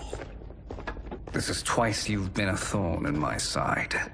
You Earthrealmers do have unhealthy habits. You heard him. You're not infecting her with Tarkat. I am trying to protect her, not infect her. We've heard about how you lie. Excuse us if we're skeptical. Cover him. Kung Lao and Johnny move to Shang Tsung while Kenshi rushes to Mileena. He holds a hand to her head as she lies inert. Princess, are you all right? Is it over?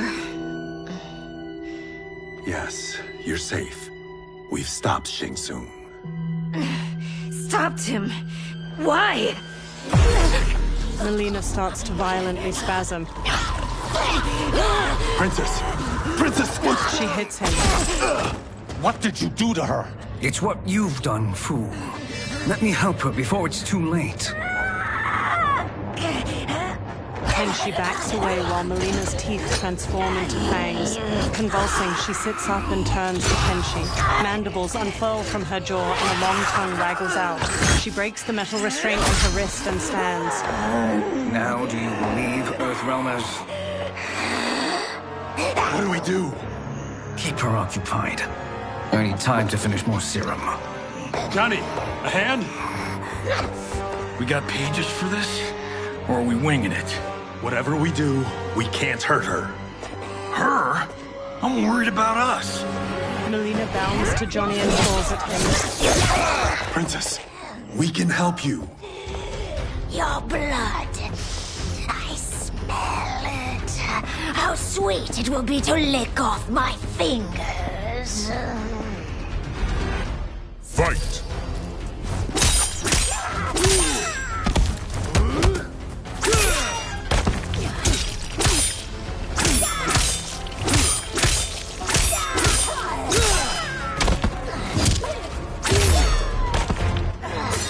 Don't deny me your flesh.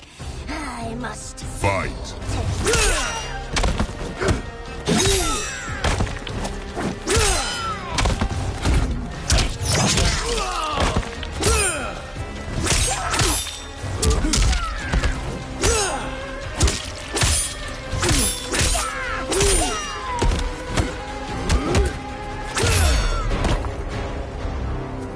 Johnny, Kung Lao, help hold her down. Kung Lao and Johnny scramble to Mileena and grab her. It's now or never, Shang Tsung. Shang Tsung fills a syringe with liquid as Mileena throws Johnny and Kung Lao off. Mileena dashes to a table and grabs her side blades from it, then leaps at Kenshi and impales his eyes with them. Kenshi! She rips the blades free. Shang Tsung injects the syringe into her neck. He holds her as she goes still. She sags to the floor as her Takatan features transform back to normal. By the gods! Mileena! Kitana, General Shao, and an armored Shokan burst into the lab. What's happened here, sorcerer? These men were sent to disrupt your sister's treatment and scandalize Outworld by revealing her illness. What? That's totally fake news! Princess, we were... The Shokan punches him hard, then pummels Kung Lao to the floor. Thank you, Goro. I've no stomach for Earthrealm lies. We should detain the Earthrealmers and the Tarkatan we found outside. At least until the Empress is ready to respond to this incursion. Agreed. General Shao gestures to 4 soldiers. They haul Kenshi, Johnny, and Kung Lao away. But she must realize that this incident proves Earthrealm's bad faith. We must strike them now to protect ourselves. No. They would not do this. There must be a misunderstanding. They all turn to a portal made of spiraling green light opening nearby. A bald outworlder with tawny skin emerges from the portal and regards them all. He has black markings around his eyes and a red symbol tattooed on his head. It is no misunderstanding, Princess. It is a confirmation of my prophecy. Left unchecked, Liu Kang will conquer Outworld. He kneels by Kitana. I apologize for not arriving sooner to defend your sister. I am glad she received her treatment. The princess is safe, but the threat from Earthrealm remains. Yes. Quan Chi, when do you anticipate they will strike? Soon. Today's events were foretold in the final quatrains of the prophecy. Then I am right. We must act now, Princess. I will take your concerns to the Empress. It is for her to decide. Rain, Tanya, assist me. Rain and Tanya lift Melina from the floor. Rain carries Melina out of the laboratory with Tanya supporting her lolling head. What truly happened here, Sorcerer? That the Earthrealmers interrupted the princess's treatment was happenstance. They were here to capture me for Liu Kang. You? Why? That I must investigate. For now, let us revel in our good fortune. The Earthrealm's serendipitous arrival has given us ample evidence to convince the Empress of the truth of Quan Chi's prophecy. Conflict with Earthrealm is now inevitable. Not necessarily. The Empress has never been eager for conflict. If she resists, she will be replaced. Outworld needs a steadfast leader. A leader like you, perhaps. If my realm requires it of me... Shang Tsung smirks at Shao. Kill the Earthrealmers. They cannot report back to Liu Kang. Oh, their deaths will also feed the ire between realms. 2 birds, 1 stone. Our benefactor will be pleased. She needs the realms at war, not at the brink of it, in order to conquer them both. Only then will we rule at her side. Before she found me languishing in the mines, I would not have thought such a thing possible. But soon, she'll have transformed us from serfs into scions. Quan Chi stares at Shang Tsung unblinkingly. A twitching, multi-armed Takatin hybrid hangs from manacles chained to the ceiling of a dimly lit dungeon. A fanged face stares out from the creature's chest and tongues stick out from its armpits. Blood oozes from its body and into a drain on the floor. Another creature missing its lower body hangs from manacles. Its guts hang to the floor. Baraka slams on the bars of a cell he stands in. Kenshi sits near him by Johnny's and Kung Lao's unmoving bodies. You've been at that for hours. If you could see, you'd know why. That's not happening, is it? Keep talking, will ya? To keep my mind off this. Tell me about life before you got sick. I was doing well, trading goods up and down the Varta coast. My family was comfortable, happy. Then Tarkat came. It took my wife, then my children. Cruelly, it lets me live for now. I think it enjoys ravaging my body more slowly. Johnny sits up. This hangover. Oh. Kenshi. God damn it. How bad's the pain? Excruciating. You saved me. I won't forget that. But you may just regret it. What are you doing? Johnny gawks as he stares through the bars of the cell. Various Tarkatans dangle from chains in the dungeon, many missing large chunks of their bodies. One spasms as they hang from a torture rack. What in the... When did we take the left turn into survival horror? This is Shang Tsung's real laboratory. We're beneath where we were before. That was a false front. Reminds me of this cheap-ass film I did in my early days. Flesh Pits. God, that was trash. Reptile, a masked man in a green cloak, opens the dungeon's doorway and enters. Who's that? Our jailer. Reptile strides through the broad cobblestone space. By a cell, he stops by a bucket filled with chunks of bone and meat. He throws one of the chunks to a Tarkatan hybrid inside. The creature grabs it and rips into it with their fangs. Reptile steps to Baraka's cell and looks at Kenshi. How is he? His eyes are gouged out. Guess. Reptile hands Johnny a small jar. That will dull the pain. You're vile to be part of this. You are Shang Tsung's prisoner. I am his slave. He has my family. He'll kill them if I don't obey. Johnny opens the jar, then pulls a long red cloth from his belt. He smears some of the jar's ointment onto the cloth. He covers Kenshi's gaping eyes with the cloth, then ties it around his head.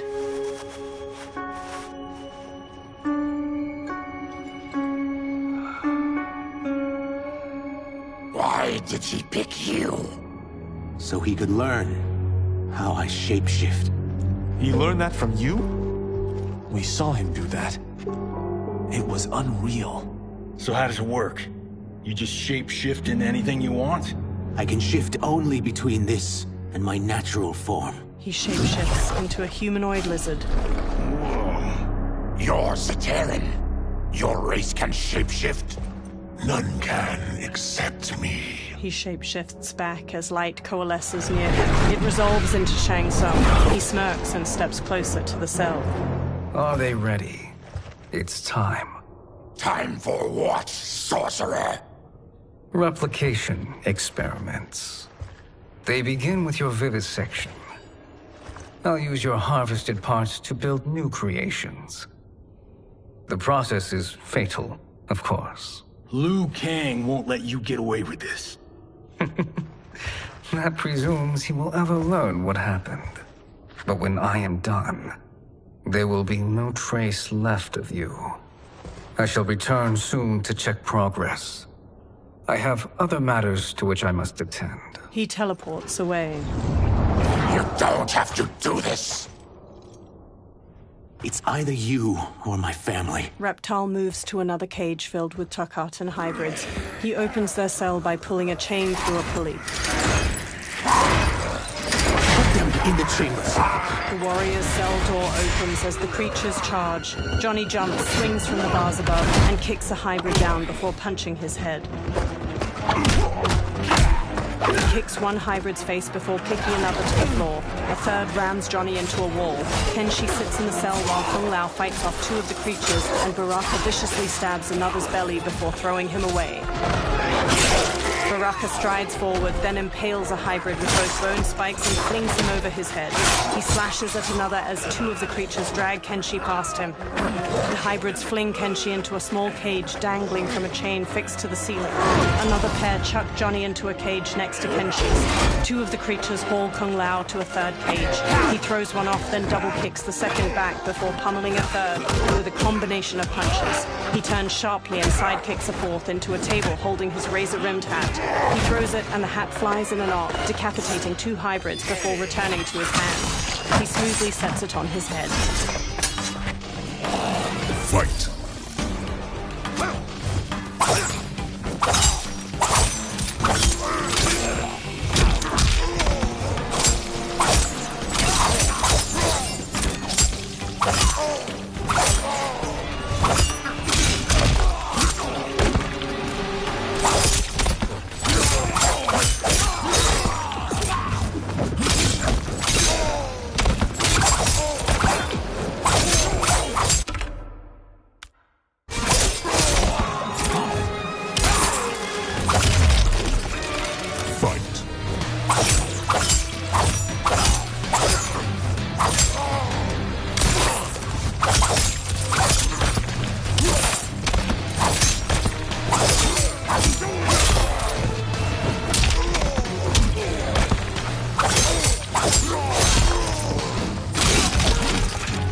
Fight.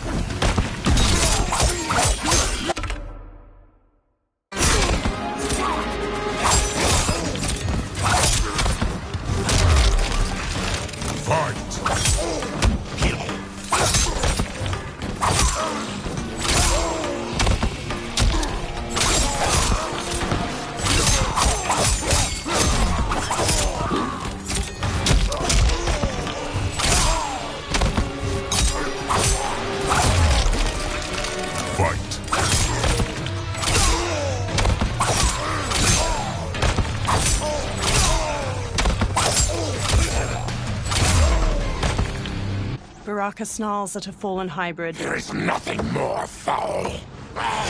Electricity arcs along the bars of Johnny's and Kenshi's cages. You spoke too soon, Baraka. Reptile holds a sparking lever nearby. As the hybrid on the ground crawls pitifully, a Takatan hybrid brute stomps on his head. Fight!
Lifts his head. Enough distractions! Brushing Kung Lao aside, Baraka grips the bars of Johnny's cage.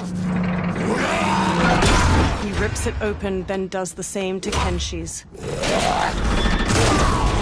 Kenshi stumbles weakly. Johnny and Kung Lao help him along, each supporting his weight with an arm over their shoulders. As they shuffle toward the exit, Reptile walks after them. I'm ruined! Shang Tsung will punish me for this by torturing my family. Baraka narrows his crimson eyes. You'll pay for their suffering, Tarkatan. Fight.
attacker hits the victim's face with a hook, then twists their arm to break their shoulder. Baraka stabs the victim with an arm blade and lifts them before plunging the blade into their throats, shattering their spine.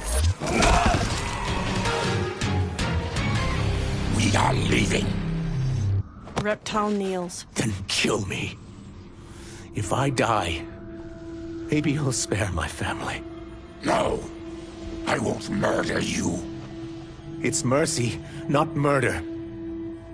Not that what I've done deserves yours. You were protecting your family. I would have done the same. His mask now removed, Reptile stands with sadness in his eyes. Through magical dust, Shang Tsung appears and frowns at the dead hybrids. What has happened here? Johnny takes up Sento and stands with Baraka and Reptile. Shang Tsung points sharply at Reptile. Syzoth, you fool! You've let them ruin everything. We're going, sorcerer. And we're taking you with us. Liu Kang would like a word. I cannot be apprehended so easily. And I meditate! Shang Tsung conjures clouds of green gas. Yeah, I got a bad feeling about this. I bid you all farewell. Cheer up, Syzoth. I'm reuniting you with your family. They're dead? You killed them? Many moons ago. I do hate loose ends. Reptile's lips curl into a snarl, and he charges the sorcerer, but Shang Tsung disappears in a magical dust cloud. We gotta get out of here. Green gas fills the room as Reptile tries the door. What's wrong? The door must have sealed when the gas was released. Baraka strides toward the door. Stand aside. Test your might.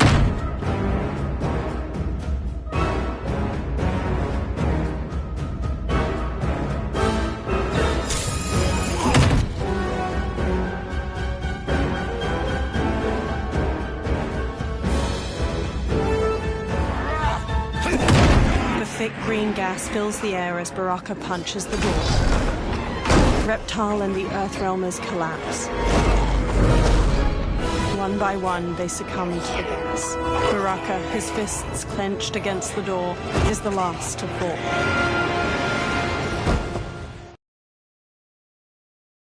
Test your might.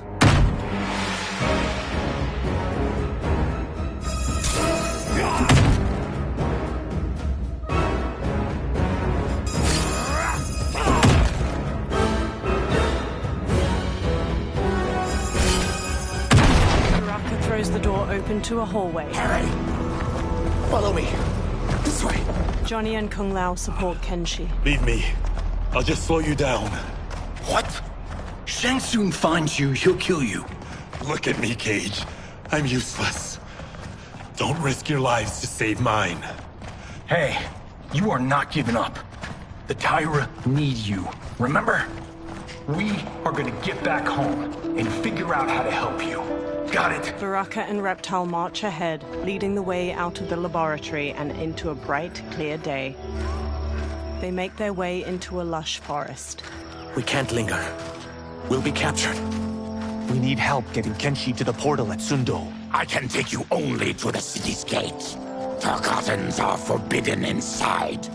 I'll see you the rest of the way. It's the least I can do to make amends. Reptile trudges on. Dozens of trees have tall faces carved into their trunks. Kenshi walks with a hand on Johnny's shoulder. God, this reminds me of Wicked Planet. We had this forest in the second act.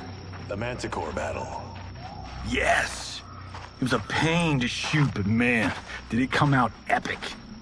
I can picture it exactly. Kenshi and Johnny smile. This is the living forest. Aren't all forests living, Baraka? No others have trees that house the souls of the dead. Whoa, wait a tick. We're talking ghosts? Good ones, not evil. You guys know anybody in here? Some distant relatives. You will find no Zaterrans. Why not? Warmbloods don't welcome us. So we keep to ourselves, living underground in Sikander province. Then how did you meet Shang Tsung? That I could take human form made me a freak among my people. I was terrorized and run out. starving and beggared. I joined a traveling carnival. Turned out there are many who would pay good money to see my gift. Back then, Shang Tsung was a huckster. We crossed paths and he saw what I could do. When he began to learn real sorcery, he asked to study me. When I declined, he took my family hostage. Well, that's an offer you can't refuse. He is dangerous, and he has plans. He, General Shao, Rain, they are conspiring. To do what? I can't say for certain. I've only overheard fragments. The group freezes. Reptile transforms into a green lizard with a thick tail and elongated arms. He and Baraka charge into a clearing where a woman dressed in white fights off demons. Her pale skin contrasts her dark lips and all black eyes, while red scarification zigzags up her forehead. She twirls with a jagged Chris sword, slicing skillfully at the demons. She stabs the last one, then spots Reptile and Baraka. Quan Chi sends more demons? Wait! Fear not! Feathery white wings appear on her back as she charges and kicks Reptile. Baraka squares up. With each of you I kill, my absolution grows nearer. Shedding your blood brings me closer to the light. Fight!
The attacker punches the victim airborne, then grabs their ankles to slam them down. Baraka stabs the victim with an arm blade and lifts them before plunging the blade into their throat, shattering their spine.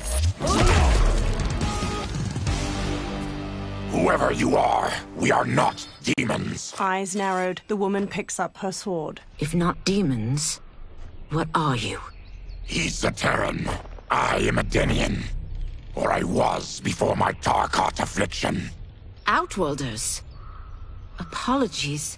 I'm glad I've caused neither of you permanent injury. Kung Lao treads cautiously into the clearing past a demon's head. Kenshi, led by Johnny, crinkles his nose. What is that? Just keep swimming. So, who's our femme fatale? I am Ashra, demon of the Netherrealm. Demon? You look human. Mostly. And what's a Netherrealm? The monks covered that with us. Did you sleep through every lesson? That one, apparently. Netherrealm's hell, but real. No shit. I appear nearly human because I've purged most evil from my soul. When I'm done, the last vestiges of my demonic form will fade away. Why were the demons after you? They were sent by Quan Chi, my former master. I was part of his Sisterhood of Shadow. He wanted, still wants, dominion over the realms. I renounced him when I realized that I could not help him defile them. And now he wants you dead. Precisely. She smirks. I followed Quan Chi from the Netherrealm here. He's building devices that steal souls on a mass scale. He's testing the first on the dead that reside in the forest. Why steal souls, Ashra? To harness their power. To what end, I don't know. But I do know that it's to aid the designs of another sorcerer. Shang Tsung. Johnny glances at Kenshi. Damn it. That guy's everywhere. You're sure Quan Chi is here? My Chris senses him. Her sword. He's nearby. Nope, no. We're getting you home. We have a job to do. Quan Chi could lead us to Shang Tsung. Your Liu Kang is right. Shang Tsung's a danger that must be dealt with. I will aid you. As will I. Well, I guess the eyes have it. Motion carries. Ashra, lead the way. Johnny gestures magnanimously. With a friendly smile, Ashra leads them deeper into the living forest. Ashra's jagged Chris sword glows white as they walk onward. Quan Chi is close. The emanations of his evil grow stronger. That is a powerful weapon. And my perfect ally. As I smite the evil it finds, I am further purified. Now I've done steps, so I'm all for self-help. But since when does a demoness want to be less evil? I had spent eternity damned to the Netherrealm. I had assumed that's all there was to existence. But then I saw Earthrealm, saw Outworld, saw there was a better way to live, and that to have it, I needed to cleanse my soul. My sister demons were furious at my change of heart. Kia and Jataka were the first to hunt me. Ashra frowns. Quan Chi is also a demon? Actually, he's an Outworlder. But he mastered the dark magic needed for unfettered travel to my realm. A large insect hovers near Reptile's face. His tongue flicks out to catch it, and he hastily stuffs its spindly legs into his mouth. Any idea how he buddied up with Shang Tsung? They share a common benefactor. She plucked them both from obscurity, taught them everything they know. I've never met her, but there's no question that she is a sorceress beyond compare. The Chris sword glows brightly, emanating a golden aura. Quan Chi is near. Quan Chi stands on a wood platform where a twisting statue of skulls glows with green light. 4 onlookers hold red gemstones. I am ready for your contributions. A woman with bat-like wings steps forward. Ornate silver finery weaves along her thighs and midriff. Excellent, Nitara. I need yours as well. A Saidan man with black hair and deep scars on his chest looks up. Darius and I have been thinking, sorcerer. Do not try to renegotiate, Havoc. We need proof that you'll deliver. That he's delivered for Natara's Vaternians is all the proof you need. Serena's right. Because of Quan Chi's magic, my realm's people are no longer poisoned by sunlight. We've finally escaped the shadows. Rest assured, the spells you will receive will bring down Order Realm's government. When will we have them, Quan Chi? After the attack on Earthrealm, which could be called off if the Soul Stealer's efficacy isn't demonstrated promptly. The Saidan man Havoc hesitates as the green glow looms behind them. He hands over the gemstone to Quan Chi. Quan Chi's eyes widen. Nearby, Ashra steps forward from her new companions. Their gazes are all fixed on the platform. Well, this plot just got thicker. Earthrealm is in grave danger. Just one Soul Stealer can kill hundreds of thousands. If he unleashes a battery of them, millions will die. He must be stopped. I will deal with Quan Chi. The 4 of you subdue the others. Whoa there, big fella. This stops where you get off. Johnny stops Kenshi. You heard her. Millions could die. Which is why we don't want you tripping us up out there. Now, give me your sword. Why? Just give it. A small smile tugs at Johnny's lips. Kenshi hesitantly removes the sword from his back and offers it to Johnny. Johnny takes it, then replaces it with the sword cento. Kenshi grips its black scabbard tightly. What? I can't. Not when you've saved my life. It's yours. Johnny fixes him with a serious look and touches his shoulder. Kenshi squeezes cento, thumbing its golden detailing. At the the Soul Stealer, Quan Chi casts green magic from his hands. Nitara spots Ashura's group charging in. Quan Chi! They stop before the platform as Quan Chi turns. Yet again, you evade capture, Ashura. And now it appears you've found allies. We are joined against you, sorcerer. You won't be stealing any souls. Ashura flourishes her sword and charges in. Nitara flies forward to meet her, slashing with red claws. Baraka bowls into Havoc, and they brawl with clenched fists. Kung Lao kicks at the demon woman Serena, who parries him with swift ease and counters with a gut punch. Johnny exchanges blows with Darius, a Seder man with dark umber skin and orange sunglasses. Ashura manages to slice Nitara's arm. That blade's enchanted. It was forged to destroy evil. It's slain many of your vampire kind. We can't help what we are. That we feed on blood doesn't make us evil. Fight!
The attacker punches the victim airborne, then grabs their ankles to slam them down. Ashura impales the victim with a bladed wing, then her wings break into dozens of feather knives. She slashes with her kris as the knives pierce them. I am one step closer to redemption. Twisting green light erupts from the Soul Stealer and spirals toward the sky. Dozens of ghosts, translucent skeletal figures, fly from the trees toward the Soul Stealer. The ghosts swarm around the twisting light. Johnny gazes up at the ghosts with the others, all awash with pallid green light. My God, it's a Soulnado. The forest withers and rots as the faces carved into the trees turn skeletal. Quan Chi conjures green light in his palms, then lifts them overhead.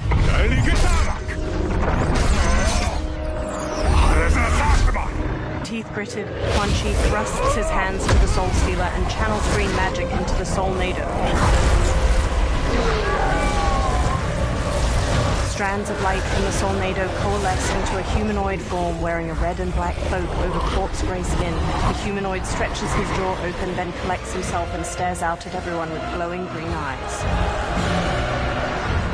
The humanoid raises his hands while floating in front of the Soul Stealer. Ashura narrows her eyes at him. What dark magic is this? We are Ermac, a collection of souls bound by Quan Chi's magic. We live to obey his commands. Kill them. Ermac throws bolts of green energy at Johnny, Kung Lao, and Ashura, knocking them to the ground. Ermac telekinetically raises Baraka into the air as the Tarkatan charges, then throws him away. Reptile tackles Ermac to the ground, but Ermac frees himself and blasts Reptile back with an energy bolt. He yanks Ashura toward him, then jabs her face before launching her through the air to the ground. Quan Chi must succeed if I'm to liberate Order Realm. I'll not let him fail! Killing one realm to free another is a heinous proposition. One I won't let you fulfill. Fight!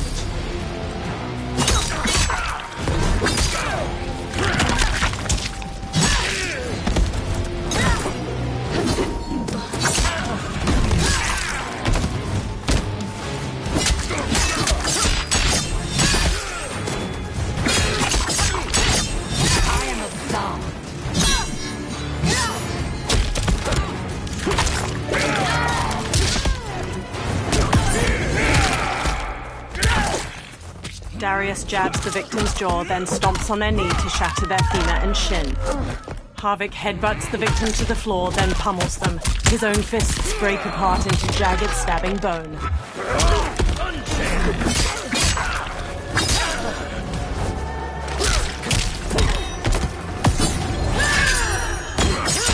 The attacker punches the victim airborne, then grabs their ankles to slam them down. Ashra impales the victim with a bladed wing, then her wings break into dozens of feather knives.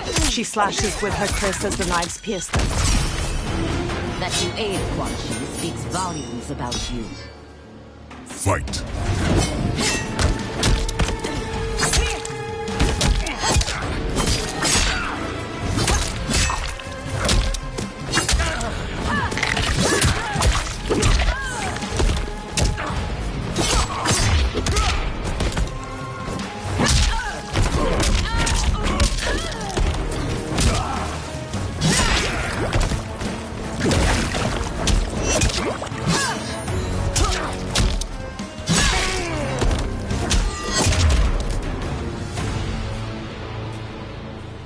Take your chaos elsewhere. Ashra hacked through Quan Chi's flaming skull with her kris. I always feared you would be trouble, Ashra. You are not compliant like your sisters. And now they're dead by my hand because you sent them against me. I'll never forgive you for that, Quan Chi. Fight!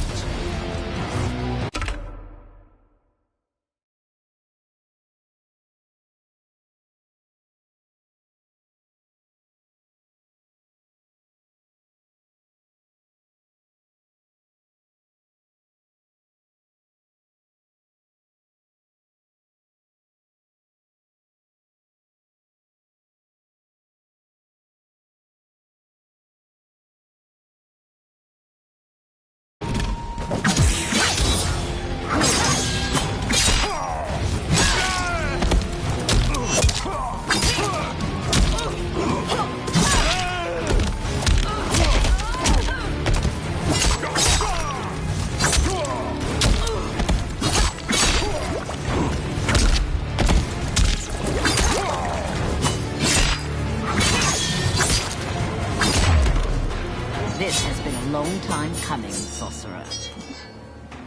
Fight!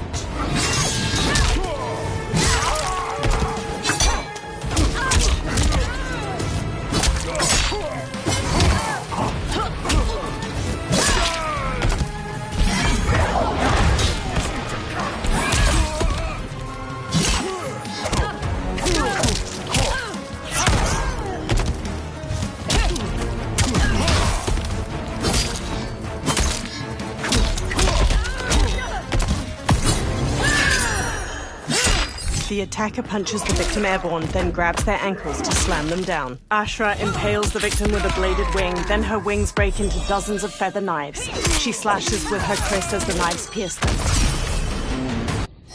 Ashra scowls. When I'm finished here, I will finish you. She flings her kris at Ermac. He stops it telekinetically. Ashra grabs the kris and slashes at him. Ermac weaves around her attack and blasts her back.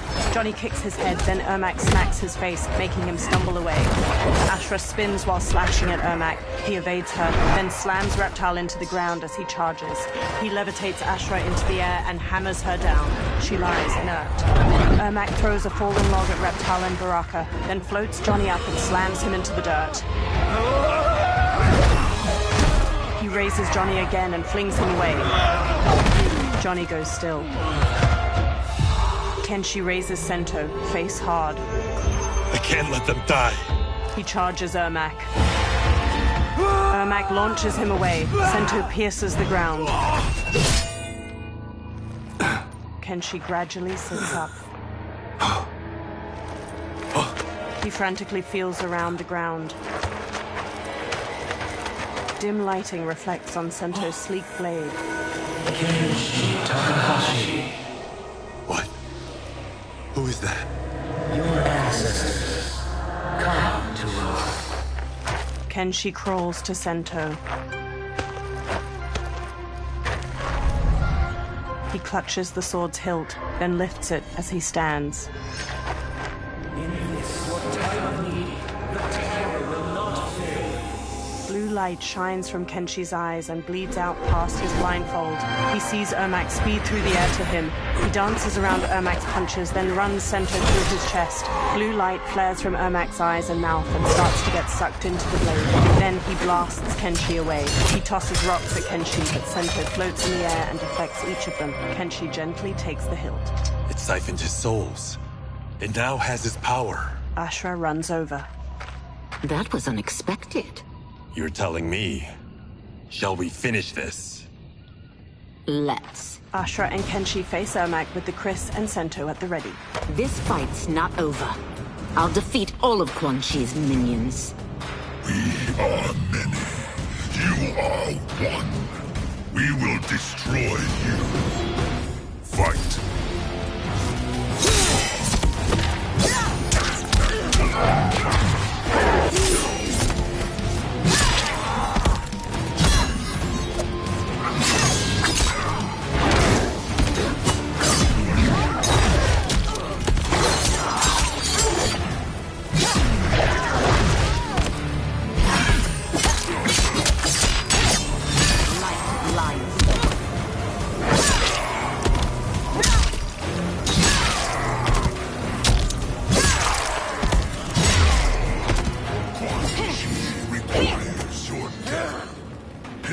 Fight.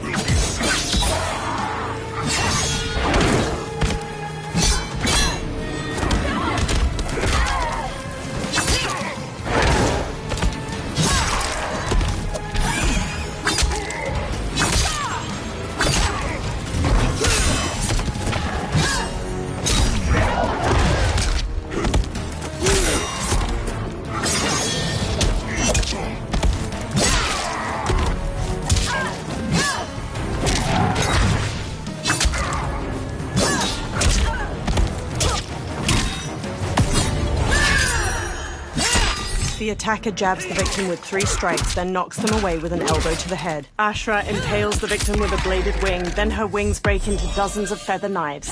She slashes with her Chris as the knives pierce them.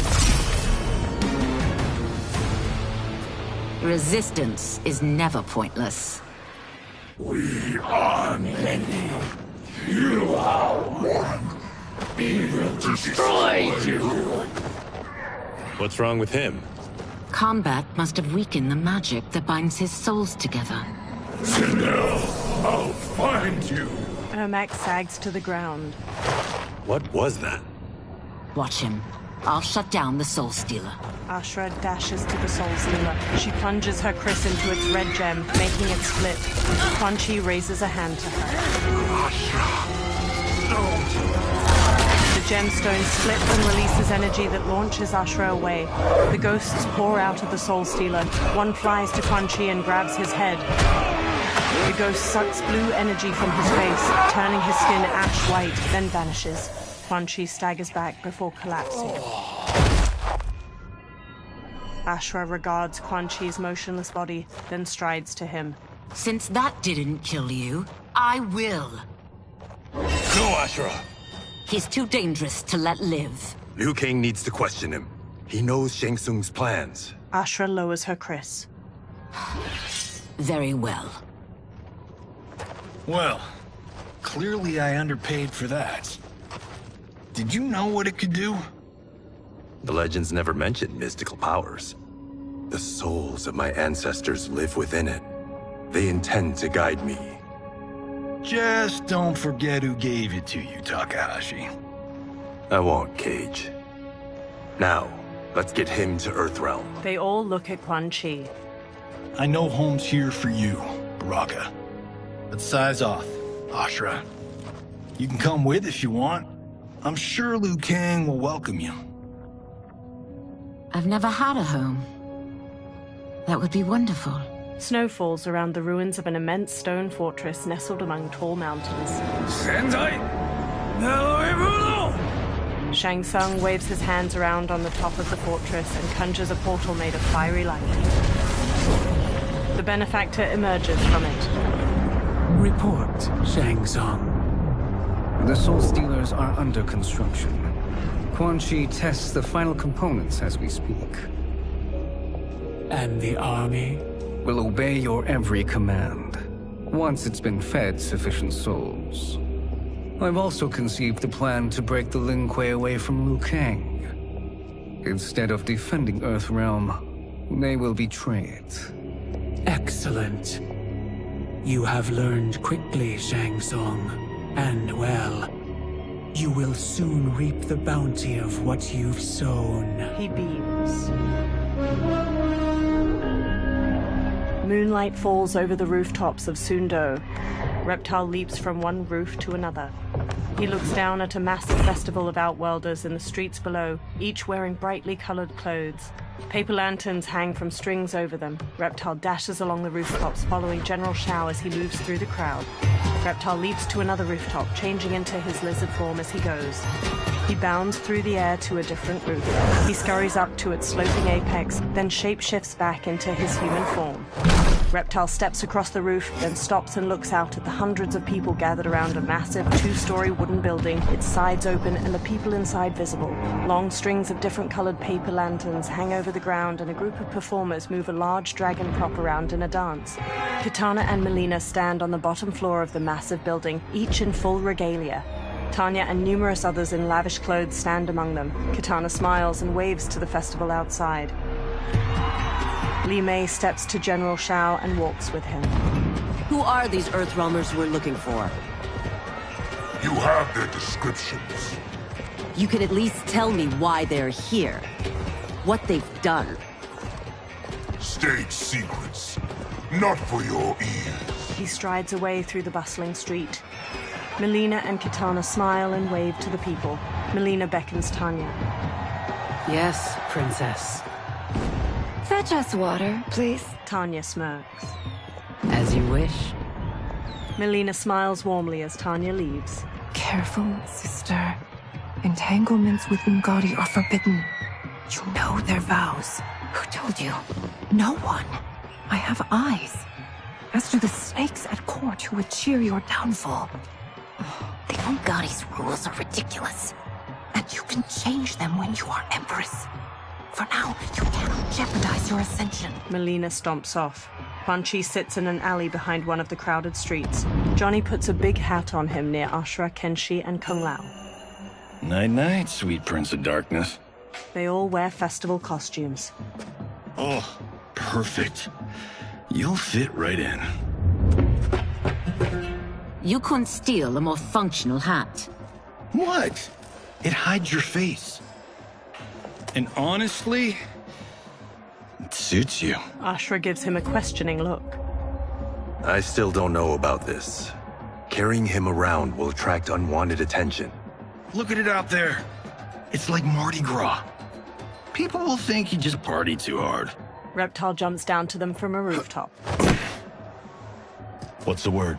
Go toward the stage, then right to the portal gate. But there are soldiers and constables everywhere. Are you sure these are enough? One person spots us, and we are dead. That's why I'll create a diversion. They're out for you too, Syzoth. To catch me, they must see me. Reptile turns invisible. Damn. You didn't tell me you could go full Predator. Kenshi and Ashra lead Kung Lao and Johnny as they carry a listless Quan Chi through the immense crowd of festival goers. People glance at them. Ashra catches her hat as it slips off, then readjusts it. 4 guards eye them from across the street. We can use that diversion. A string of paper lanterns overhead bursts into flames. Good work, Sizal. They carry on. The surrounding festival goers flee. Kitana looks out at the chaos in the streets. Tanya grabs at her arm. Come, princess. Unhand me. I'm going nowhere. More paper lanterns explode near General Shao and a row of soldiers. Douse the fires! Find who set them! Stand down, General. This is my problem, not the military's. Li Mei spots Reptile on a rooftop. Look. Sizal. You know him? Who is he? Unimportant, but it means the Earthrealmers are here. Reiko! Reiko rushes over, then looks at Reptile. He and Li Mei hurry through the crowd toward him as he sprints away. Li Mei and Reiko pursue Reptile while he jumps to another building's roof. They pause. Reiko fixes him with his gaze, then throws a shuriken, striking his hand and making him fall to the ground. Reptile clutches his hand and flees, partially invisible. Li Mei and Reiko examine green blood trailing away. I'll get him. She runs off. Reiko pauses, then hurries after her. Kenshi looks around while leading the others with Ashra. He spots Li Mei and Reiko in the distance, following the blood trail. Sizal! Kenshi shoves his way through the crowd after them. Li Mei and Reiko run to a small bridge. Reptile turns visible on the other side of it. Green blood? You're Zaterran. How can you— There is much you don't know. Like what the General is truly up to. Surrender and I'll hear you out. I can't if you resist arrest. You arrest me, he'll execute me. That's not how I intend to die. Fight!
You've one last chance to surrender. For your sake, take it. Fight!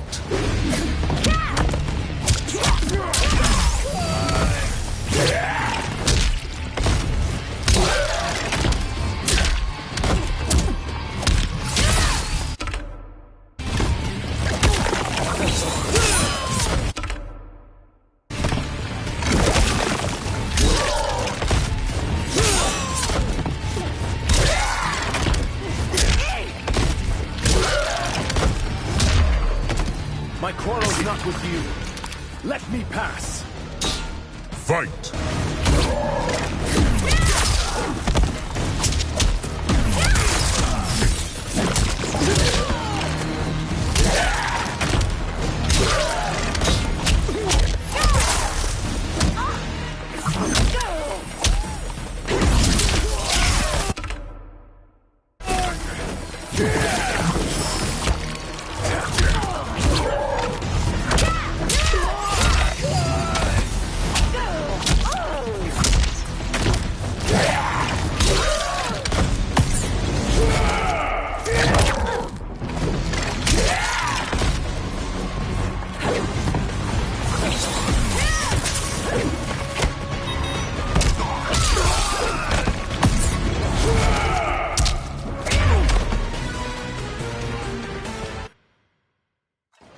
You arrest me, he'll execute me. That's not how I intend to die. Fight!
Know that I am sorry for disturbing Sundo's peace.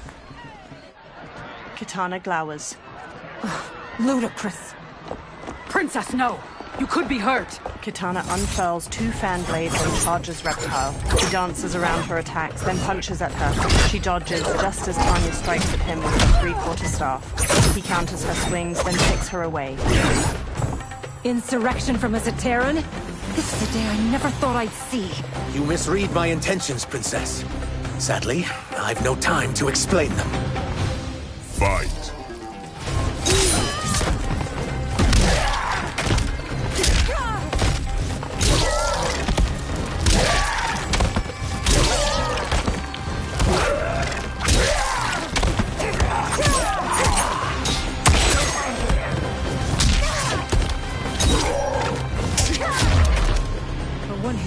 Not to be a rebel. You fight tenaciously. Fight.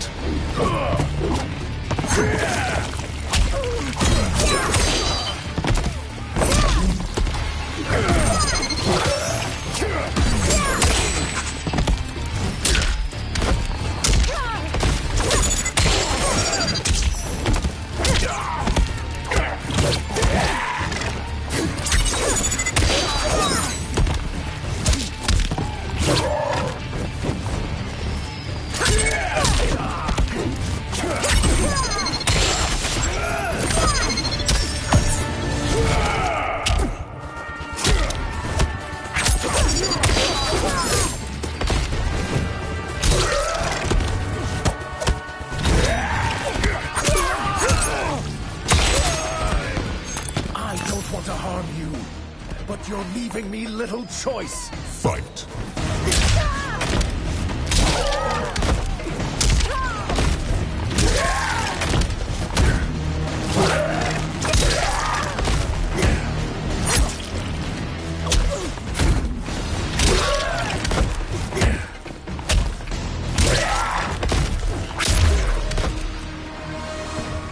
Soon, you will know the truth. Tanya gets to her feet. She throws off an Umgadi priestess trying to help her up. Take the princess and go. My fight's not with her, or you. It is now that you've laid your hands on her. I will take your life as punishment. Fight.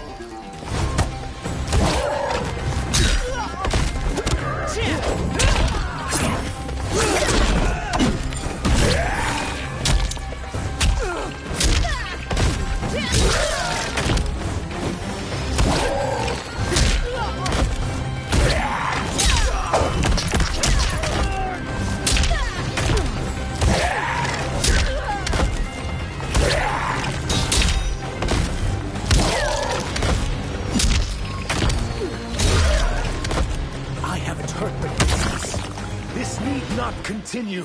Fight.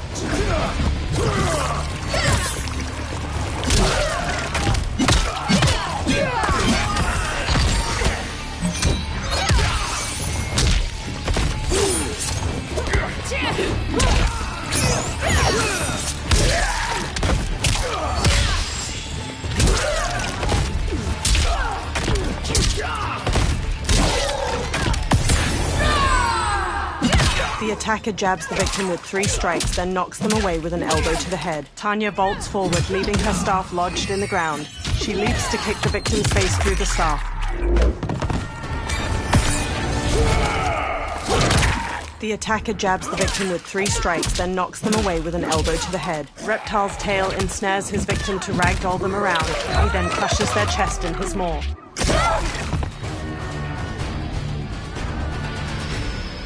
My sentence is suspended, Umgadi. General Shao advances with Goro and other soldiers. Found you. Johnny and Kung Lao let go of Quan Chi as he stirs. Kung Lao and Johnny swap looks, then shrug. They punch and kick Quan Chi until he collapses. General Shao rests his large axe on his shoulder as he paces over. Quan Chi staggers to his feet, then stumbles away. What about him? Worry only about the Earthrealmers. If this was one of my movies, we'd get saved by a plucky comic sidekick. Reptile and Kenshi zipline across a rope leading from one roof to another. They land by them. If we die today, we die together. Not comic, but definitely plucky. Johnny sidekicks Goro, then Goro grabs his arm. Ashra parries the swords of several soldiers and counters. General Shao brings his axe crashing down on Reptile. He dodges, then shifts into his lizard form and bashes Shao away. It's unlike Shang Tsung to leave loose ends. Now that I'm free of him, I'll reveal your conspiracy to all of Outworld. You'll do nothing of the kind. Dead men tell no tales. Fight.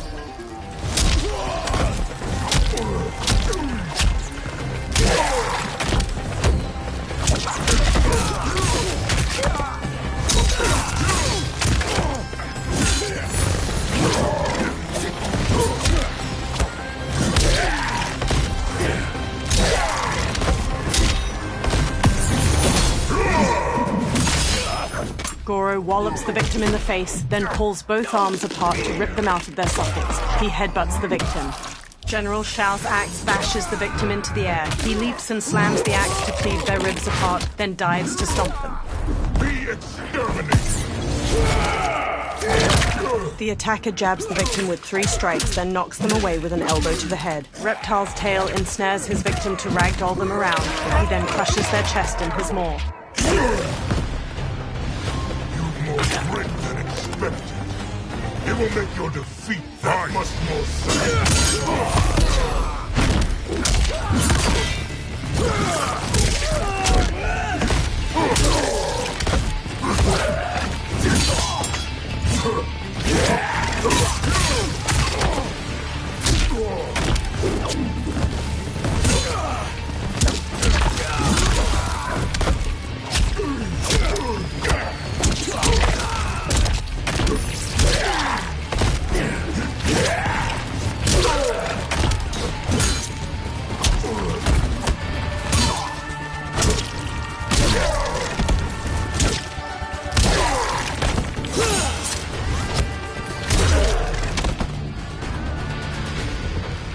You won't silence me, General. Kenshi, Johnny, Kung Lao, and Ashra knock down the remaining soldiers. More soldiers rush over. We must go. Now! Johnny punches Goro as he gets up, then flees. A portal opens by Liu Kang's temple. Kung Lao, Ashra, Reptile, Johnny, and Kenshi hurry out it. They turn back to the portal, fists raised. It shuts.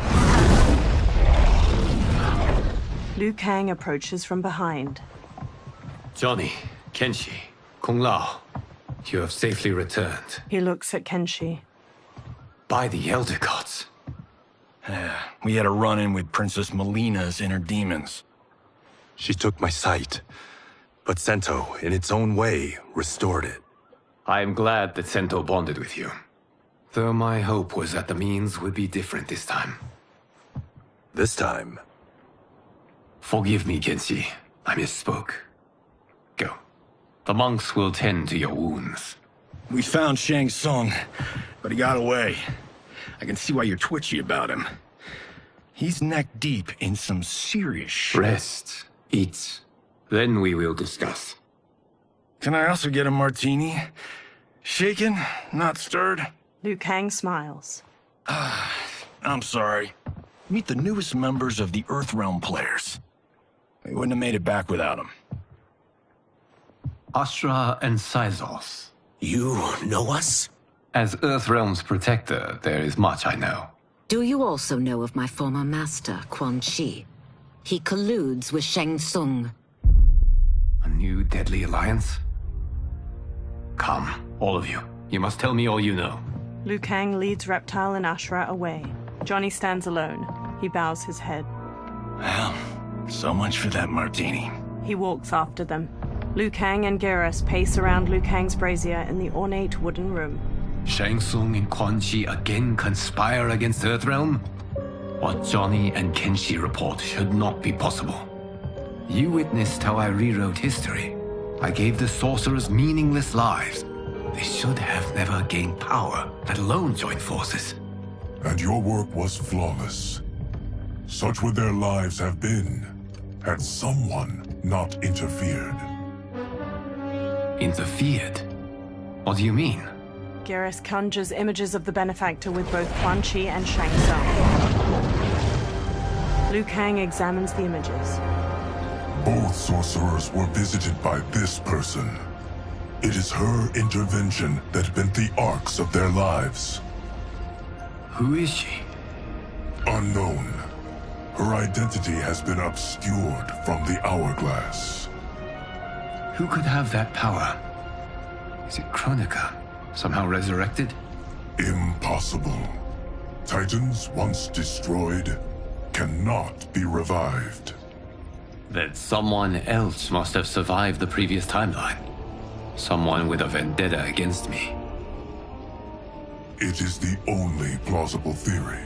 The benefactor circles Quan Chi. You must determine its validity, Geras. The fate of the realms may depend on it. Sub-Zero paces near Scorpion and Smoke as they sit on a bench in a large room illuminated by lamps on the walls. How long are we expected to linger? Patience, Bi-Han. There are many demands on Liu Kang's attention. Were he here, Father would advise us to wait without protest. But now he is gone, and I am Grand Master. His teachings did not pass with him. They should still guide us. Guide us, yes. Shackle us, no. We can't abandon tradition. Mind your place, Tomas. Father may have taken you in, made you one of us. But your blood will never be Lin Kuei. Kung Lao and Raiden approach. Kung Lao bows. Lord Liu Kang can see you now. It is about time. Sub-Zero, Scorpion, and Smoke watch Liu Kang move a metal figurine across a map on a table. Shang Tsung is here, at the ruins of Ying Fortress. His Soul Stealers are already under construction. You must destroy them, and capture Shang Tsung before either can inflict harm upon Earthrealm. We will leave immediately. And we will join you. You are not Lin Kuei. You would only hinder the effort. Raiden and I are more than... We're trained differently. It takes years to master our ways. You and Raiden have my full confidence, but you are needed elsewhere. Go to the Wuxi. The monks must prepare you for war. Sub-Zero stands on a cliff with Scorpion and Smoke while peering through a spyglass at Shang Tsung's ruined fortress. The only way in is over the walls. We must find a less guarded section before attempting an ascent. Finally, we face a worthy foe. Victory will bring us glory. Glory? We fight for duty. Does our father's ghost possess you? All I hear is his voice. We must honor his vision, Bi-Han. Vision is what he lacked. He was blind to our superiority. We settle for defending Earthrealm when we could help lead it. Our clan doesn't govern. It serves. That is our past. It won't be our future. Smoke and Scorpion trade looks while Sub-Zero marches off. Smoke slowly hovers in a tornado of smoke, ascending behind Sub-Zero and Scorpion as they climb the rampart. Scorpion uses his kunai-tipped rope dart as a grappling hook, while Sub-Zero uses ice spikes to pierce gaps in the immense stone wall and haul himself up. Scorpion yanks his rope dart out of a wall after reaching the top of the rampart with Sub-Zero. Smoke flies up behind them, then he turns toward the sky as Nitara dives toward him, fangs bared. She rams him, knocking him out of his smoke tornado and sending him plummeting to the ground far below. He pulls out a knife, then stabs the rampart to gradually slow to a stop.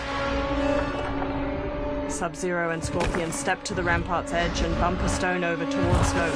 He pulls away, narrowly dodging it. Nitara darts through the air and tackles Sub-Zero to the ground. He kicks her off as Serena and Scorpion approach. They both stand. As a boy, I heard tales of battles against your kind. I had fought them tall ones.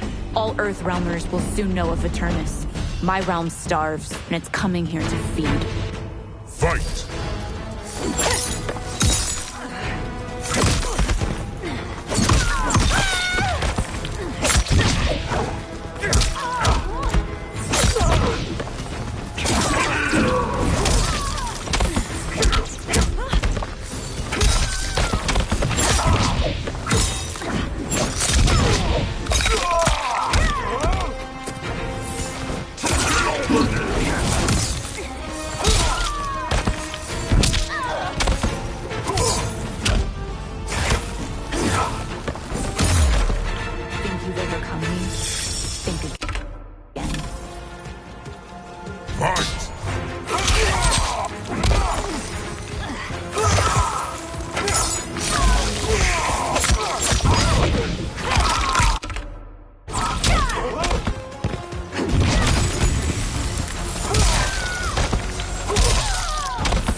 More than worth the wait. Fight!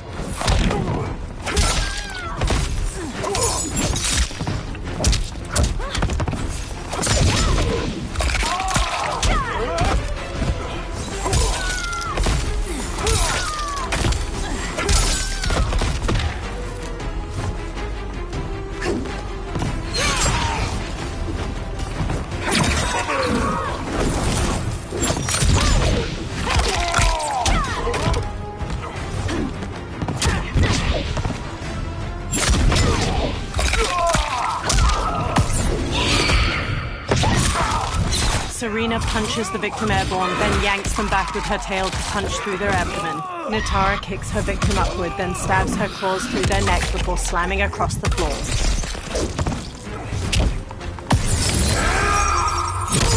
The attacker hits the victim's face with a hook, then twists their arm to break their shoulder. Sub-Zero slides on ice shards which stab up through his victim's abdomen and skull. He then chops down with an ice war hammer.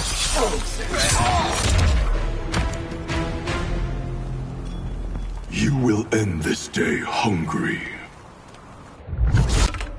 Telekinetic energy grabs Sub-Zero's legs. Is this? Ermac flies to him. We are charged with